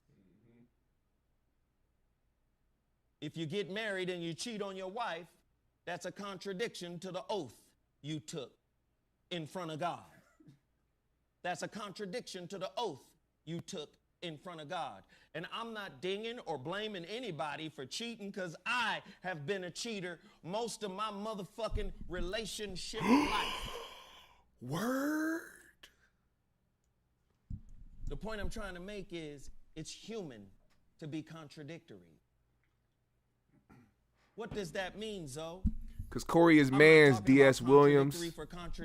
For contradiction's sake, I'm talking about contradictory for change. If you are a work in progress, if you're constantly growing, if you're constantly... Bro, I'm gonna tell you like this: like if you had a long relationship with one of your homeboys, somebody that you knew for a long time, and y'all build this relationship, y'all build this platform, y'all build a following. You know what I'm saying? Everything is copacetic, and then all of a sudden, out of nowhere, And I know a lot of people was like, yo, it's been leading up to this. You could see it from previous episodes. You know what I'm saying? Yeah, you can kind of see the buildup of like tension a little bit. And it's just only been because of the Grady shit. You know what I'm saying? Like, you cannot let some outside beef, even though it's like a connect thing. Like, Zoe's cool with Grady and he's cool with Corey. But at the same time, like, the fact that Grady is the reason why a 10 plus year friendship basically ended the way that it did. Who knows? I don't know if it ended, man. We don't know about the behind the scenes shit. We got to wait till Tuesday, because honestly, Tuesday is going to determine whether or not we know what the fuck is really going on between these two. Whether or not this nigga Corey apologized, or whether or not he doubled the fuck down. And we know that Corey is known for doubling down, but also we all, you know, somehow, some way over the past couple months, Corey has been coming to terms with certain shit. Even though the shit happened last week and he was out of pocket, he has been calling himself out on certain shit. You know what I'm saying? And one thing I want to point out, and this is for the OG motherfucking faithful from start to finish watching 5150 fans. I remember a while back. Now, please let me know if y'all remember this. Corey mentioned something about him having some secrets or some shit that he's been holding in, or something that he's been wanting to let out. And when the day comes, when he lets it all out, people gonna be shocked, or some shit that he's just been wanting to say to people. But he hasn't done that yet. He has not done that yet. And I remember this vividly, because this has a lot to do, like when Darlene said last week on Tuesday, when she said, this is something else. It ain't got nothing to do with me. You whatever you going through, don't put me in it. Corey, is something that's going on with Corey, man, like that a lot of that people don't know about, that he just holding in. And he has to let that shit out, just like Zoe letting this shit out himself. Despite what people may think, who think Zoe is wrong or whatever in this situation, this, like I said, this is a therapy session for Zoe Willams right here. This isn't really a response, or this isn't him going at Corey or going at anybody else. This is a therapy session. He's speaking his truth. He's putting it all out there for everybody to know. I think Corey needs to do the same shit. Whatever Corey said that he needs to let out, that he got some shit that's buried deep down that nobody knows about, that he wants to let out to the world, I think he needs to do that. And I think a lot of that bitterness and a lot of that hurt and a lot of that deflection will come off of him. That'll be a huge weight off of Corey. And we'll see a different Corey in the coming months and episodes of 5150 Show, if that ever was to happen. Evolving as a person, what you agreed to 2 years ago might be different today. Now, here is where the man in you shows up. Can you sit down with the person you talking to? I had to go through it. I had to go to hell, fight the devil, which is in me, and come out with this understanding. See, if you can sit down with the person and say, I'm different, what I agreed to before no longer stands.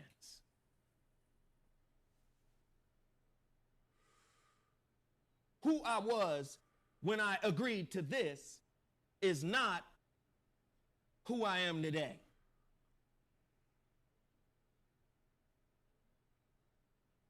So that agreement no longer applies to you.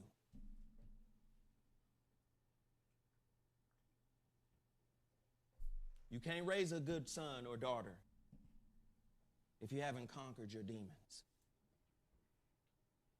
You can't raise good kids if you haven't conquered your demons. If your demons live rent-free in your spirit and help you make decisions, you're going to be a train wreck for anybody that you come in contact with. Yeah, that weak link, that shit was foul, and it was wrong. You're going to be a train It was wrong.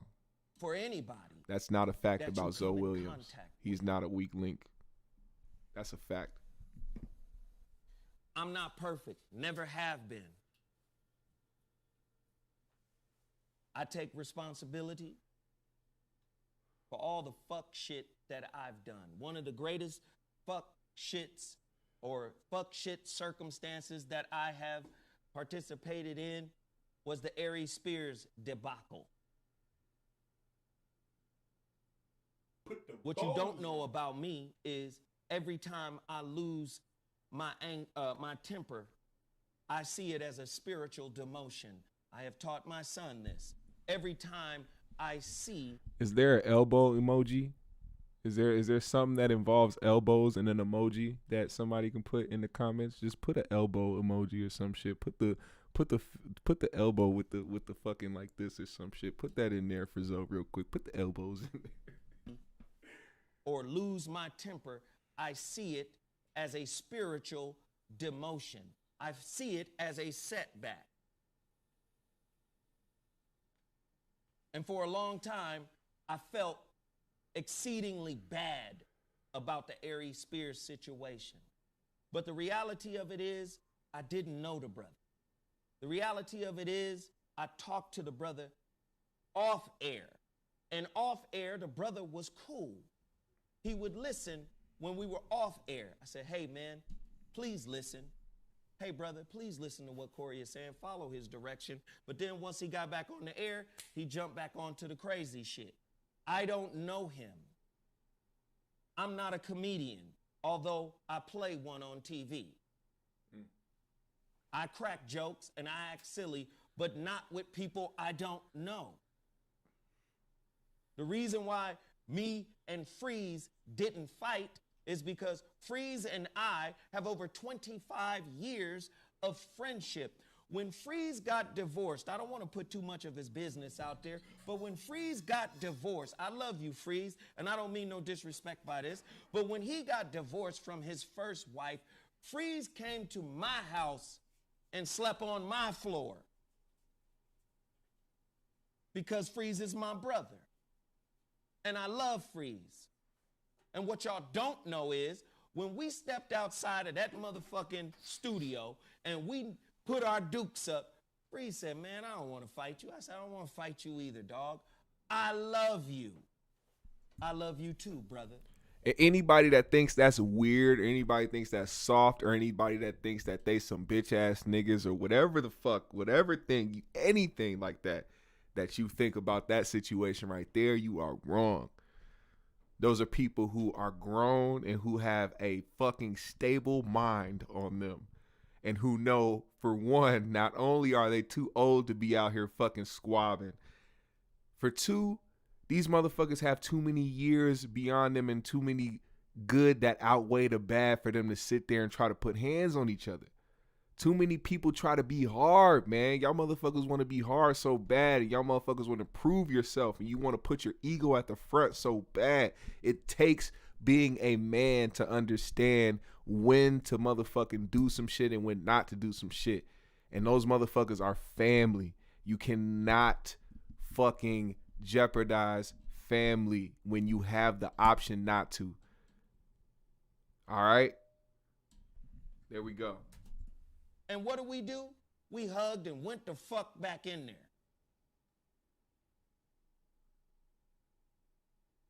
Freeze is one of my best friends. Whenever I see Freeze, it is nothing but love. It is nothing but appreciation. It is nothing but approval. It is nothing but support.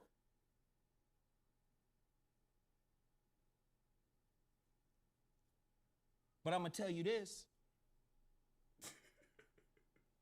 I ain't won every fight I was in.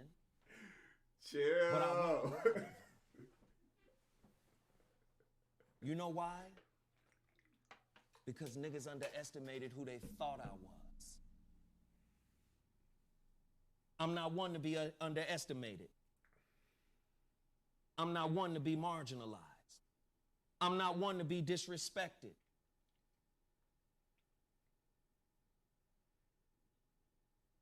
I love my brothers. I do. I swear to God, I love my brothers. And I love my sisters. Sisters, I know I haven't been the best to you. I know I haven't been the most appreciative of you. I know that sometimes it looks like. Hey, on some real shit right now, for everybody that's watching, everybody that's paying attention, everybody that can hear my voice right now, I am about to do this one time, and I'm going to do this one time every stream. All right?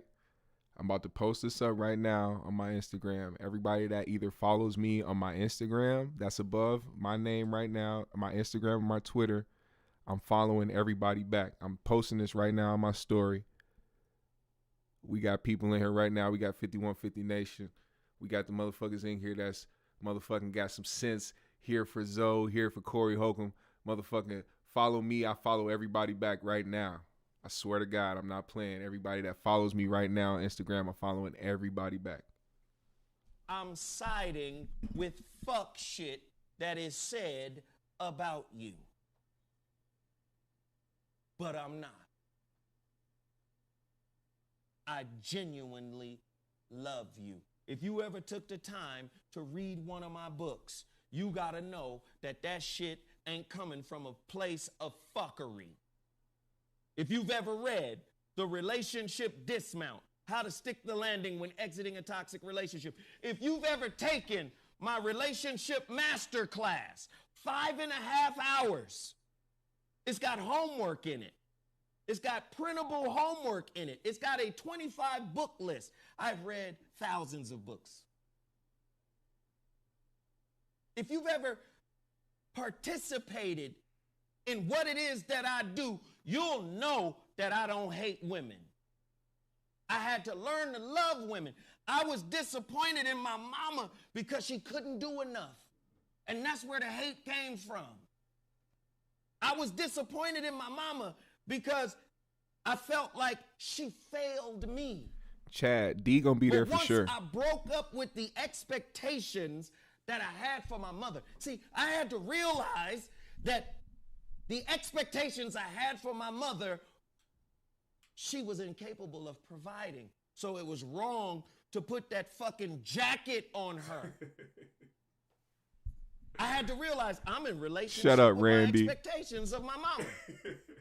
Once I break up with those motherfucking expectations of her, I can now see her as she is and approve of her wholeheartedly. This is who you are. I love you. My mother died in 2009, a few months before Michael Jackson. That was a hard year for me. Following everybody back. I'm a Michael Jackson fan, and I love my mama to death. But I felt so much love when she died because she wasn't in pain. I think I shed one tear. That's my mother's grandmother. I mean, that's my mother's mother right there. That's Nancy Bell. That's Big Mama's daughter. That's my mother. Right? When my mother passed in 2009, it was hard. It was hurtful. This what got me right here. Because my mother has been broke her whole life. I was trying my best as an A&R person to get wealthy, to start grinding, to get her in a crib so she can experience a beautiful life. But she died before I could do that. And that was one of the most heartbreaking times of my life. I felt like a failure because I couldn't provide something nice for her. Every time I see my aunties look just like them. I just saw my cousin's mother the other day. She looked just like my mother. There's my auntie, Marilyn. I'm sitting there staring at Marilyn. My auntie Marilyn is talking, and I ain't got shit to say. I'm just looking at her. I'm just staring at her because she looks exactly like my mother. And I love them so much. And a part of me feels like I haven't spent enough time with them. right? Part of me feels like I haven't kicked it with them enough. I haven't. Then I lost my aunt Priscilla a month ago. She was the youngest child of my grandmother, Nancy. She was the youngest sister. She just passed. And the shit was hurtful because every time I saw Priscilla, we used to call her Pokey, every time I saw her, she would say, when you're in Atlanta, come see me. I'm gonna try to get to Atlanta. I'm gonna try to come see you. I'm gonna try to come see you. Come on, baby. I need to see you now. I need to spend time with you. Boom, out of nowhere, Pokey gone.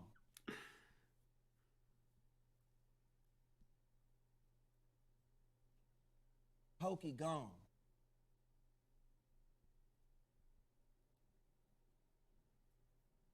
My grandmother died before I was even born. This is my mother and her sister's grandmother. This is my mother's mother. That's Big Mama. You understand? That's my Big Mama right there. That's Nancy Bell's mama. That's Rosetta and Marilyn and Pokey's grandmother. I did nothing but cause her hell. I threw rocks at Big Mama. Big Mama tried to whoop me. I threw rocks at Big Mama. I kicked the deaf boy in the stomach. This nigga threw rocks at Big Mama. What the fuck? Do you understand? I terrorized the kids in Big Mama's neighborhood. But I also helped Big Mama transition when she died in '98. I wrote about it in my first book, The Rebirth of Seeds, when I talked about a spiritual experience that I had. And the spiritual experience was, I just heard, it sounded like a voice, but there were no words, but it sounded like Big Mama. I was sitting in the bookstore that I owned on Fair Oaks. I had a bookstore. We had a motherfucking ATM machine, and we had a pager company, and we had an airbrushing company, and I'm sitting in the store that I owned. Zoe telling his truth. Just let him get it out. And something just said, call Big Mama. But the something sound like Big Mama. It sounded like Big Mama. So I got on the phone and I called Big Mama, and it rang like 50 times. This is before you had a goddamn answering machine, or she didn't have one. And she finally answered the phone. She sounded like herself. I said, Big Mama, you okay? She said, yeah, I'm fine, boy. What's going on? I said, something told me to call you. Still following everybody back. And when I called her, she said, something told me to call you. And she sounded good or whatever. And then finally, she asked me something that made me think something ain't right. She said, I need you to do me a favor. I need you to come down here and put a blanket on me. Now, mind you, after I threw rocks at Big Mama, after I fought with my cousins at her house, after I motherfucking kicked deaf people on her porch, after I talked reckless than a motherfucker, me and Big Mama was estranged for like 4-5 years. We were estranged. She told my mother, that boy gonna die, he going to jail. This shit ain't gonna work. He on the wrong fucking path.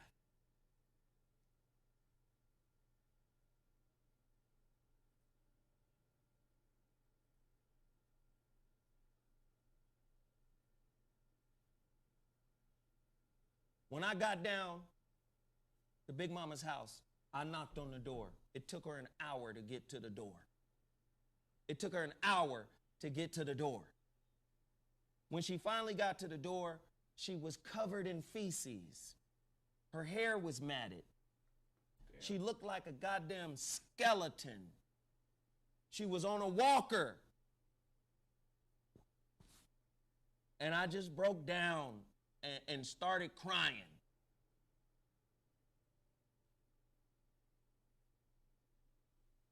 I walk in, I pick her up.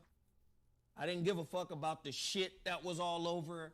I picked her up and I carried her to her bed. And I laid her on her bed. Damn. And I called myself trying to clean up, but I couldn't. I couldn't clean up shit. So what I did was I called a friend who I now call a godmother. And her name was Keshar. I said, Keshar, I need you. I need you bad. I need you to come here right now. She said, where are you? I said, I'm at my great-grandmother's house, man. I need you to come down here. She said, well, what's wrong? I said, man, I can't explain it. I don't know what the fuck is wrong, but I need you to come down here and help me. Keshar came down. She saw the situation. Keshar is not blood, but Keshar is thicker than most blood I know. Keshar takes my grandmother, bathes her, washes her hair, combs her hair, cooks for her. She does it for 2 weeks until Big Mama dies. The second day that she did this, I came down to see Big Mama. And when I walked in, Big Mama said, who would have thought that the devil would be Big Mama's angel? See, you don't know me. You don't know where I'm from. You don't know. Hold the fuck up. What are y'all saying right now? Tariq Nasheed? Are y'all saying something that's happening right now? I need some clarity real quick before I continue this video. What's happening right now? Do I have to go to Tariq Nasheed live right now? I mean, this is supposed to be the Zoe response video, but please fill me the fuck in. What is happening?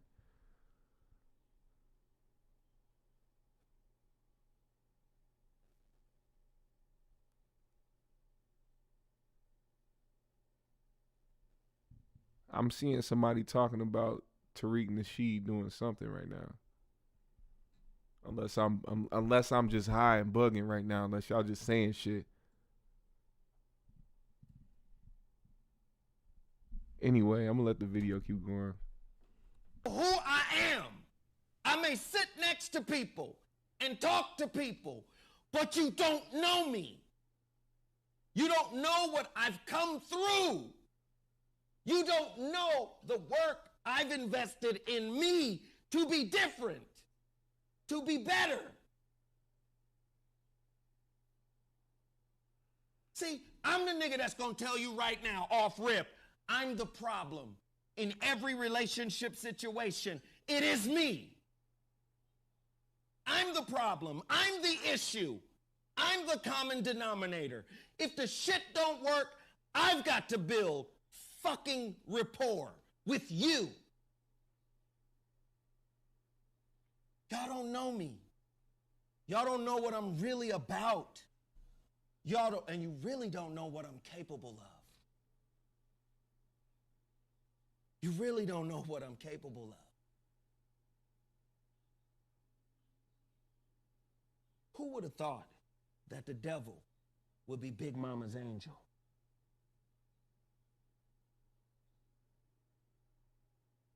If you don't have moments of redemption, you're not doing self-work.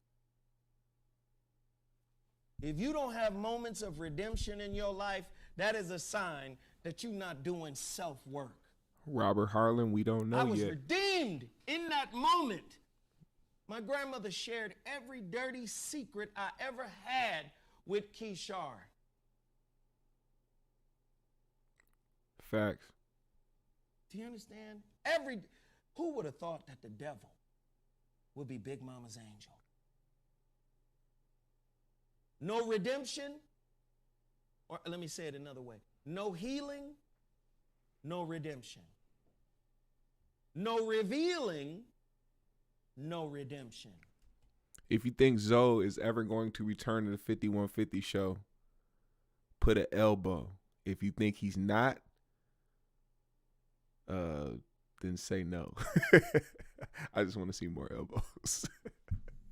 If you're afraid to reveal the truth of who you are, there will be no redemption. I have to claim that I wasn't shit for many years. But I wasn't shit because I came from shit. What do you mean you came from shit? My mother was a good woman. What do you mean you came from shit? The circumstances, the toxicity, the abuse, right? Being ripped away from foster parents. That was the most healthy relationship I had, was with people that wasn't my family. I see a lot of no's, and I gotta agree. I definitely gotta agree. Hey, I'm gonna be honest. No man is gonna sit there and call me a weak link and step out of his body to try to demean me in that way. And Zoe knew he didn't mean it. And we all know that Corey didn't mean that. We just know that he was kind of losing the battle, so he had to try to say some shit to really, hit hard at Zoe. But after saying some shit like that, especially in front of all these people, you either got to apologize to me and let these people know that what you said was wrong and that you didn't mean it, and maybe we can move forward from there. But if, like I said, Tuesday night, I know everybody in here is about to tune the fuck in. I'm going to be right there too watching this shit. We going to see what the fuck going to happen. Tuesday night is gonna determine a lot about the future of 5150 show and everybody that's involved with it.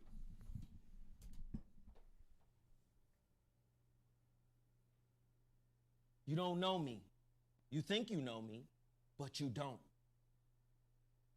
You don't know me. You think you know me, but you don't. You don't. And the reality of it is, I pour into being better, sharing my fucking process, because it helps me heal. Right? It helps me heal. It helps me stand up.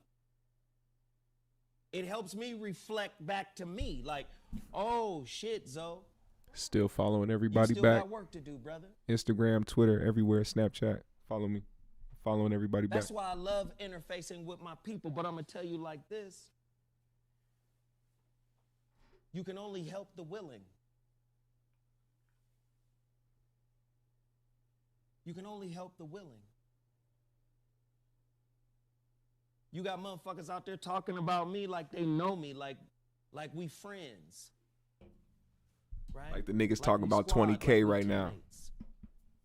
Talking about how you talk about relationship and you not in one. You don't know my business. I know Hollywood. I don't tell my business. I don't bring my girl around. You understand? It's none of your business who my woman is.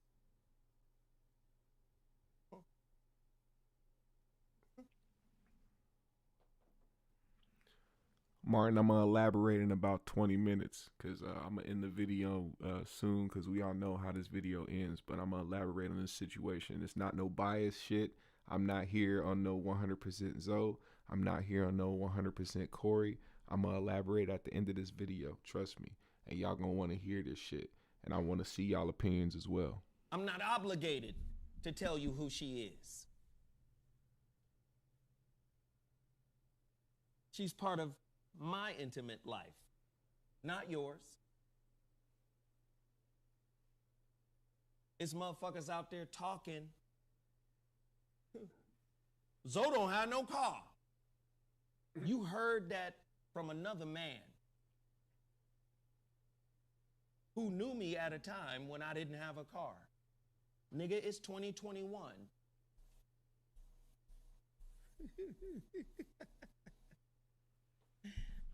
Was that a laugh of a nigga that got a car or a nigga that don't got a car?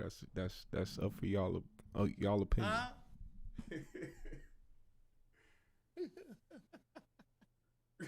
It's 2021. Did you know that?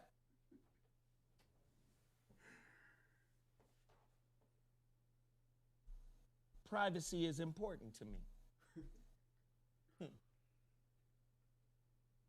Stop being a hoe ass nigga. Facts. Regurgitating shit you got from a third party about a nigga you wish you were like. Stop regurgitating the words of rabble-rousers, of niggas who want to keep up shit, of niggas who want to keep up disrespect, of niggas who want to keep up angst.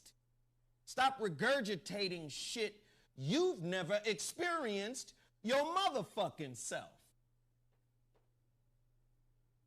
Niggas don't know a part of me.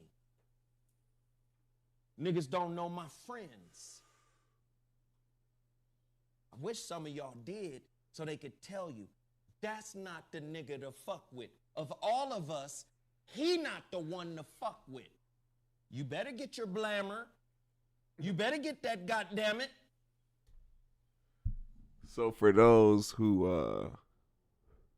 had shit to say yesterday about, did y'all see how Corey low-key threatened Zoe about getting the shit and popping him?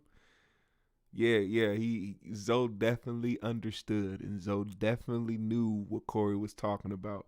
So I was waiting to say this. I was waiting to say this because everybody talking about fighting. Let's get it clear. Corey was talking about shooting that man Tuesday night. All right. I didn't want to say nothing about this yesterday. I waited till tonight for a reason. This is why I feel like Zoe is not coming back. Corey, real life, threatened to shoot him. And if you didn't catch on to that, you're slow as fuck. Now, I don't mean to get super fucking serious, but that's what the fuck happened. For the people that's why there's so much love and so many people from 5150 telling Corey he was wrong. Not just because he called him a weak link and not just because of the fuckery overall. He real life threatened to shoot Zoe.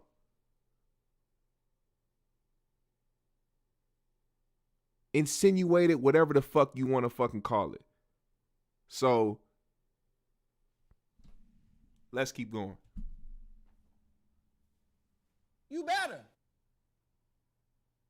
I'm not the one to play with. I'm not. Never have been. Do you understand? I'm just not. I've never been built that way.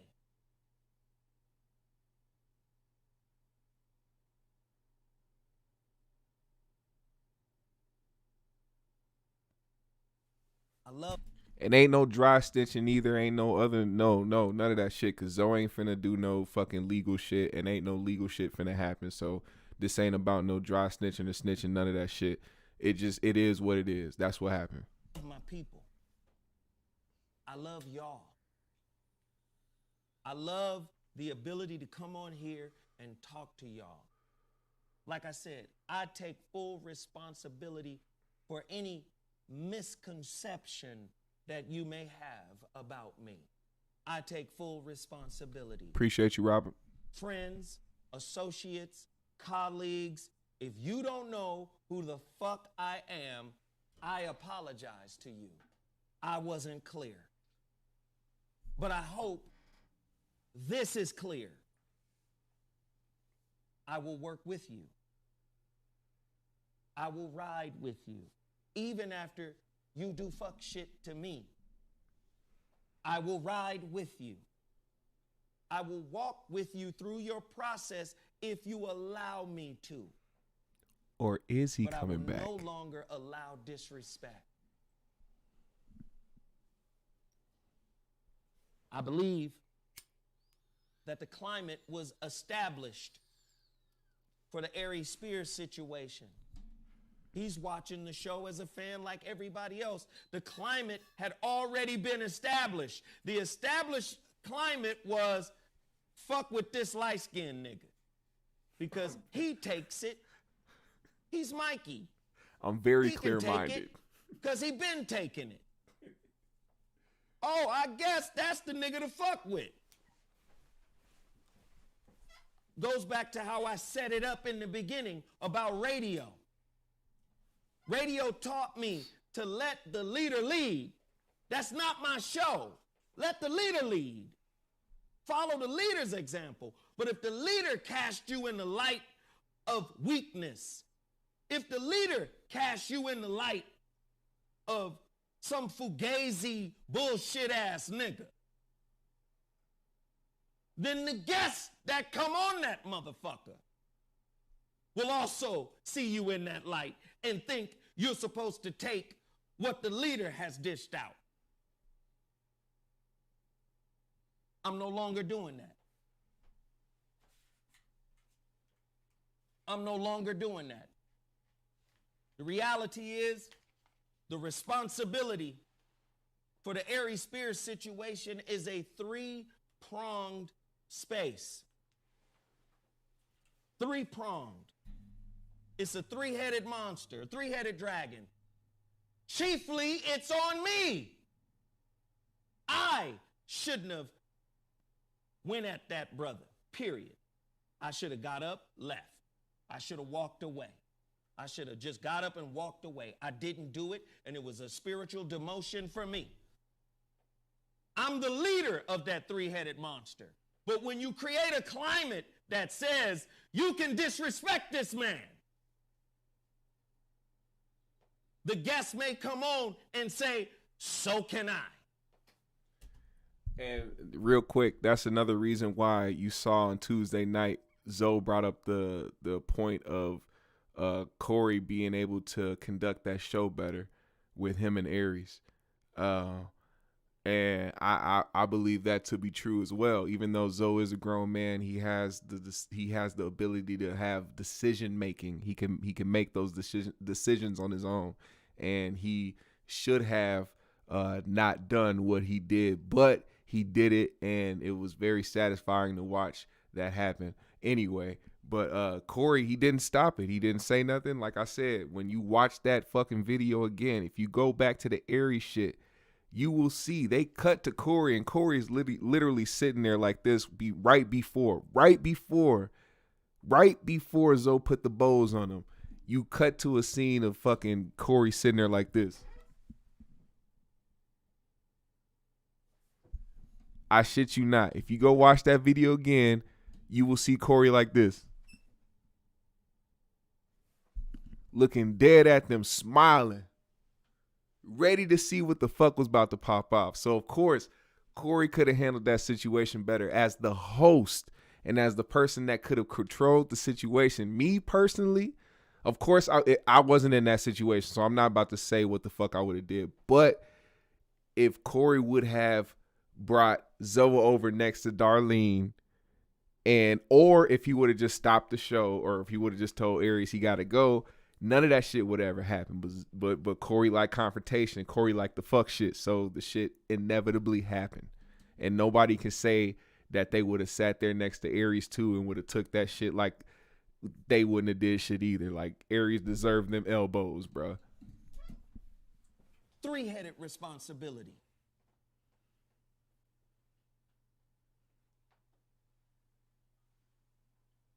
And the chief responsibility is mine. The other responsibilities are ancillary and tertiary. But the primary responsibility is mine. The primary responsibility belongs to me. Control your emotions, yes, Gavo the GOAT. But when a motherfucker says, yeah, but that means I'll fuck you up even more, and he tells you he gonna fuck you up, at that point, as a man, you gotta show him you won't do that. And I'm sorry if you feel like you ain't man enough to actually do that when a motherfucker say they gonna fuck you up. But if a nigga say he gonna fuck you up, he gonna have to prove that. I don't know how much of a man you are, but I'm just saying. The buck stops with me. Yes, I'm intelligent, but that's not something to be envious of. Yes, I'm articulate, but that's not something to be envious of. Just because somebody is articulate doesn't mean that they are contextually intelligent. The higher the intelligence, the more nuance to the conversation. You wouldn't have took it serious, but why didn't Aries take Zoe serious as a man? Why isn't anybody asking that fucking question? I don't care how long Aries has been a comedian. Why didn't he take Zoe serious in that moment? The less there are declaratives. This is a definitive fact. The less you hear that. The more intelligent you are, the more there is pliability and flexibility in your conversation. Wherever you hear rigidity and black and white thinking, you're listening to an idiot. Someone who is not well read, someone who lacks context.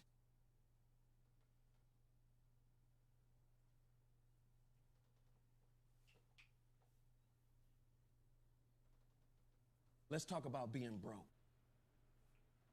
I've been broke my whole life.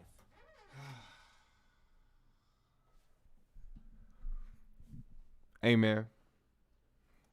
That's where we're going to stop the video, actually, because we all know where this video leads. And quite frankly, we're all ready for Tuesday night for the 5150 show. And if you're not, you are joking. Whether you are on Zoe's side, Corey's side, or both, Tuesday night is about to be a lit-ass episode. So I'm telling y'all right now, Tuesday night, tune in to the Corey Holcomb 5150 show. Let's see what's about to happen. And right after that, I'm telling y'all, right when the show ends, I'm going to be right here, and I hope y'all going to be right here. So hit the subscribe button, hit the fucking bell, hit the like button right now. Everybody come back here Tuesday night after the 5150 show, and we going to talk about what the fuck is going to transpire. Either we going to see an apology tour, or either we going to see this nigga double down. And we definitely going to see who's going to show up. So everybody have a blessed night, man. Y'all go check my socials out. Y'all go check out my music. Y'all go check out the beats. Y'all go check out the content. Subscribe, all that shit. Follow. I'm following everybody back. So follow me on Instagram, Twitter, Snapchat, all that shit. Yeah, man. I got to take a piss because I'm drunk. So good night, everybody. Shout out to Zoe. Shout out to Corey. Shout out 5150 Nation. Shout out to the 5150 Goons.